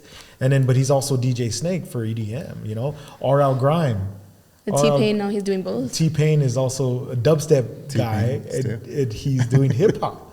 He does hip hop, and T-Pain he's dubstep too. Ryan Yeah. has produced a lot of like mainly dubstep, EDM Yeah. music, but has also done hip hop. Yeah, even in our own town. Riot 10 made a song with Young Buck. I think like the rapping I now. started out making beats for like hip hop. Yeah, well, yeah, Riot 10 was Yeah. actually a rapper at first. Yeah. If you knew him in high school, Riot 10. Yeah. Don't clip that because he'd probably get mad that I He got said it. Because he's like, no, I don't want to talk about that. He's like, no, fuck no, I don't want to rap anymore. But he started off Yeah. making trap. Yeah. And then he made trap house. and then he got into Making beats and dubstep. stuff. Because Yeah. the first song that was his that got big was an ASAP Ferg remix. It was a trap remix. ASAP Ferg liked it, started playing it at his shows, brought him on tour with him, and then he started interacting with more producers as he was on Yeah. tour. So that's how Riot Tana actually made it big in the EDM scene by starting in hip hop. And the rapping now is not the same as it was before. Like it's Yeah. just them talking into a microphone. That's not Or the same mumbling, thing. Or dude. mumbling. Yeah, Yeah, it's mumble rap. not. Yeah. We're unks too. Yeah, We're an unk like- now, dude. So what, when you talk to people and you tell them what's good about El Paso, what do you guys tell them? The people. Yeah, the culture. I'm here, like I'm all about the culture. The star on the mountain, the you know, friggin' San Jacinto Plaza, like Concordia Cemetery. Like you keep going and there's landmarks all the way down to Socorro, the Socorro Mission, the Isleta Mission, you know, Speaking Rock. Like all of that is ingrained of what El Paso It's almost like is. back to that history thing that we were talking about, right? There's a ton of history. Yeah, anywhere Yeah. you go. I Yeah. mean, yeah, Isleta was the first mission in the state of Texas. Yeah. And it's literally like I can throw a rock at it from my house. I won't, Yeah. but I can. You know? They say the first Thanksgiving went down, right? Yeah, that's what they say. The first Thanksgiving happened at Isleta Mission. So that's the T was, right? So Yeah. that's really cool. I mean, that if that doesn't get you excited, I mean, Concordia Cemetery has Civil War soldiers from the north and Yeah. the south. Yeah. That's crazy, dude. Like that Wow. that was Abraham Lincoln was president, dude. You know what I Damn. mean? But And how- with like how much effort we've put into the city, like Yeah. downtown, I love going downtown because of the lights. They Yeah. don't like it because it's just like just Yeah. lights. But I think they put so much effort into it that it's pretty like it's beautiful to like go and see all this stuff that we've created. Yeah, so you guys are all for like all the new lights that they're putting on the highway and Yeah. stuff like that. I'm for whatever upgrading. makes it look nicer. Yeah. I mean, yeah, everybody's gonna complain like, oh, that's Yeah. where my tax dollars went. And I'm like, dude, shut It's gonna go somewhere. Might as well go to up, our bro. My Like, tax those dollars. are your tax dollars. I'm gonna call IRS on you, dog, and see if you actually did your taxes. But yeah, I think it's kind of just like I like to focus on the positives of Yeah. El Paso, and I like to promote positive El Paso content. Yeah. So I like to talk about like the old times and what we used to do, and then Yeah. you know, on both channels, like right on Death in the Hoodie and then Concordia, and sometimes like Concordia spills over to like Death in the Hoodie, and then they're in funny mode, and I'm like, here's a fun fact. They're like, here you fucking go. It's just like, all right, bye. Yeah. But yeah, dude, I love El Paso. We love El Paso. I think it's just like it's ingrained in us because Do you think it we're was going to like- get to that point where people and the people from El Paso will say, we're not 10 years behind? You know, people always say that, oh, we're 10 years behind. Yeah, I don't think we're Yeah. 10 years behind now. I think we're about maybe 5 years behind. I think the gap is smaller now. Once we get Yeah. in and out, we're Yeah. set for life. Yeah, I think we got a lot of really good creators here. Yeah. In and out Yes. and Whataburger in the same time. There's good creators. do have some There's of that. talent. There's talent in all realms, like the comedy. You know, Javi Bailon. Yeah. The electronic music, you got Riot 10. The hip hop, you got Crystal Pop and Khalid. And you know the athletes, you got Aaron Jones. Like everybody is kind of coming up. Yeah. In all different realms. So there's talent here. And so I feel El Paso is a diamond in the rough. This is how I really, truly believe that. For sure. I think so. We got better weather than a lot of people, man. Yeah. I do want to like add in is you guys have mentioned a lot of like the mentality, the culture here. One thing that El Paso is also Get known Mike for is Carlos a having mic. the Este Way syndrome. The what? The Este Way syndrome Este Waste, yes. is that Este the Way. moment that at any time that somebody is doing something that is different from the norm, it's Este way. Yes. Or ya te crees mucho, right? Yeah. Like that, like I said that earlier, like, yeah, like people are quick to like dismiss when you're trying to do something, Yeah. but you shouldn't let that stop you. Yeah, guys, let's not do that because that just holds us back. Yeah. Everybody. If So, it's, you're weird until Yeah. you're cool. Right? I think Yeah. like you're going to do something different and you're going to be weird Yeah. until it catches Yeah. on and then you become. Everything starts with something new. Yeah. for sure. So that's the moral of this podcast, man. Just be yourself and back the city up too, man. Yeah. And pee in the pools. All right, guys, I'm going to wrap it up because I think we're like deep into How long 2 we been- hours. We're going for a Yeah, while, dude. yeah, but I appreciate you guys coming on and sharing your insight. If you guys want to start your own podcast, I think you guys can play it back from the beginning. You can learn a lot of little tips there that you can pick up for yourself. You can also DM us. Yeah. You can also DM us. DM us. Yeah, DM us. Yeah. Let's not forget that. You guys go follow Death in a Hoodie, a podcast. You want to share your handle? Yeah, we're Death in the Hoodie Podcast. Death in the Pudding. Death in the Pudding. I'm getting hungry. It's Death in the Hoodie Podcast on Instagram and TikTok. Death in the Hoodie on YouTube. We're also on Spotify and Apple Podcast. But also, we are. There was something else. I needed to plug. Oh, April 11th, we'll be doing a live show, a live podcast. Nice. And it's invite only, so I think I have like 10 seats left. I don't know when this one comes out, but if it does before then, DM me. And if you want to come, we'll come hang out. We're going to do a live podcast of us talking, and then we're going to do a live DJ graveyard sessions right after. Yeah. So you get to have fun and have some drinks with us and hang out and buy our merch and chill with us. Anything on the Concordia side that you guys want to share and plug? Yeah, just follow Concordia Cemetery, Concordia Heritage Association on Instagram and Facebook. We are doing stories from the stones. There's scripts that I help write, or that the Heritage Association writes. They're written and directed. They're directed by Marlac Productions, and it's a lot. It's a team effort. And if you follow us, you might just learn something you didn't know about the city. So Definitely go check them out.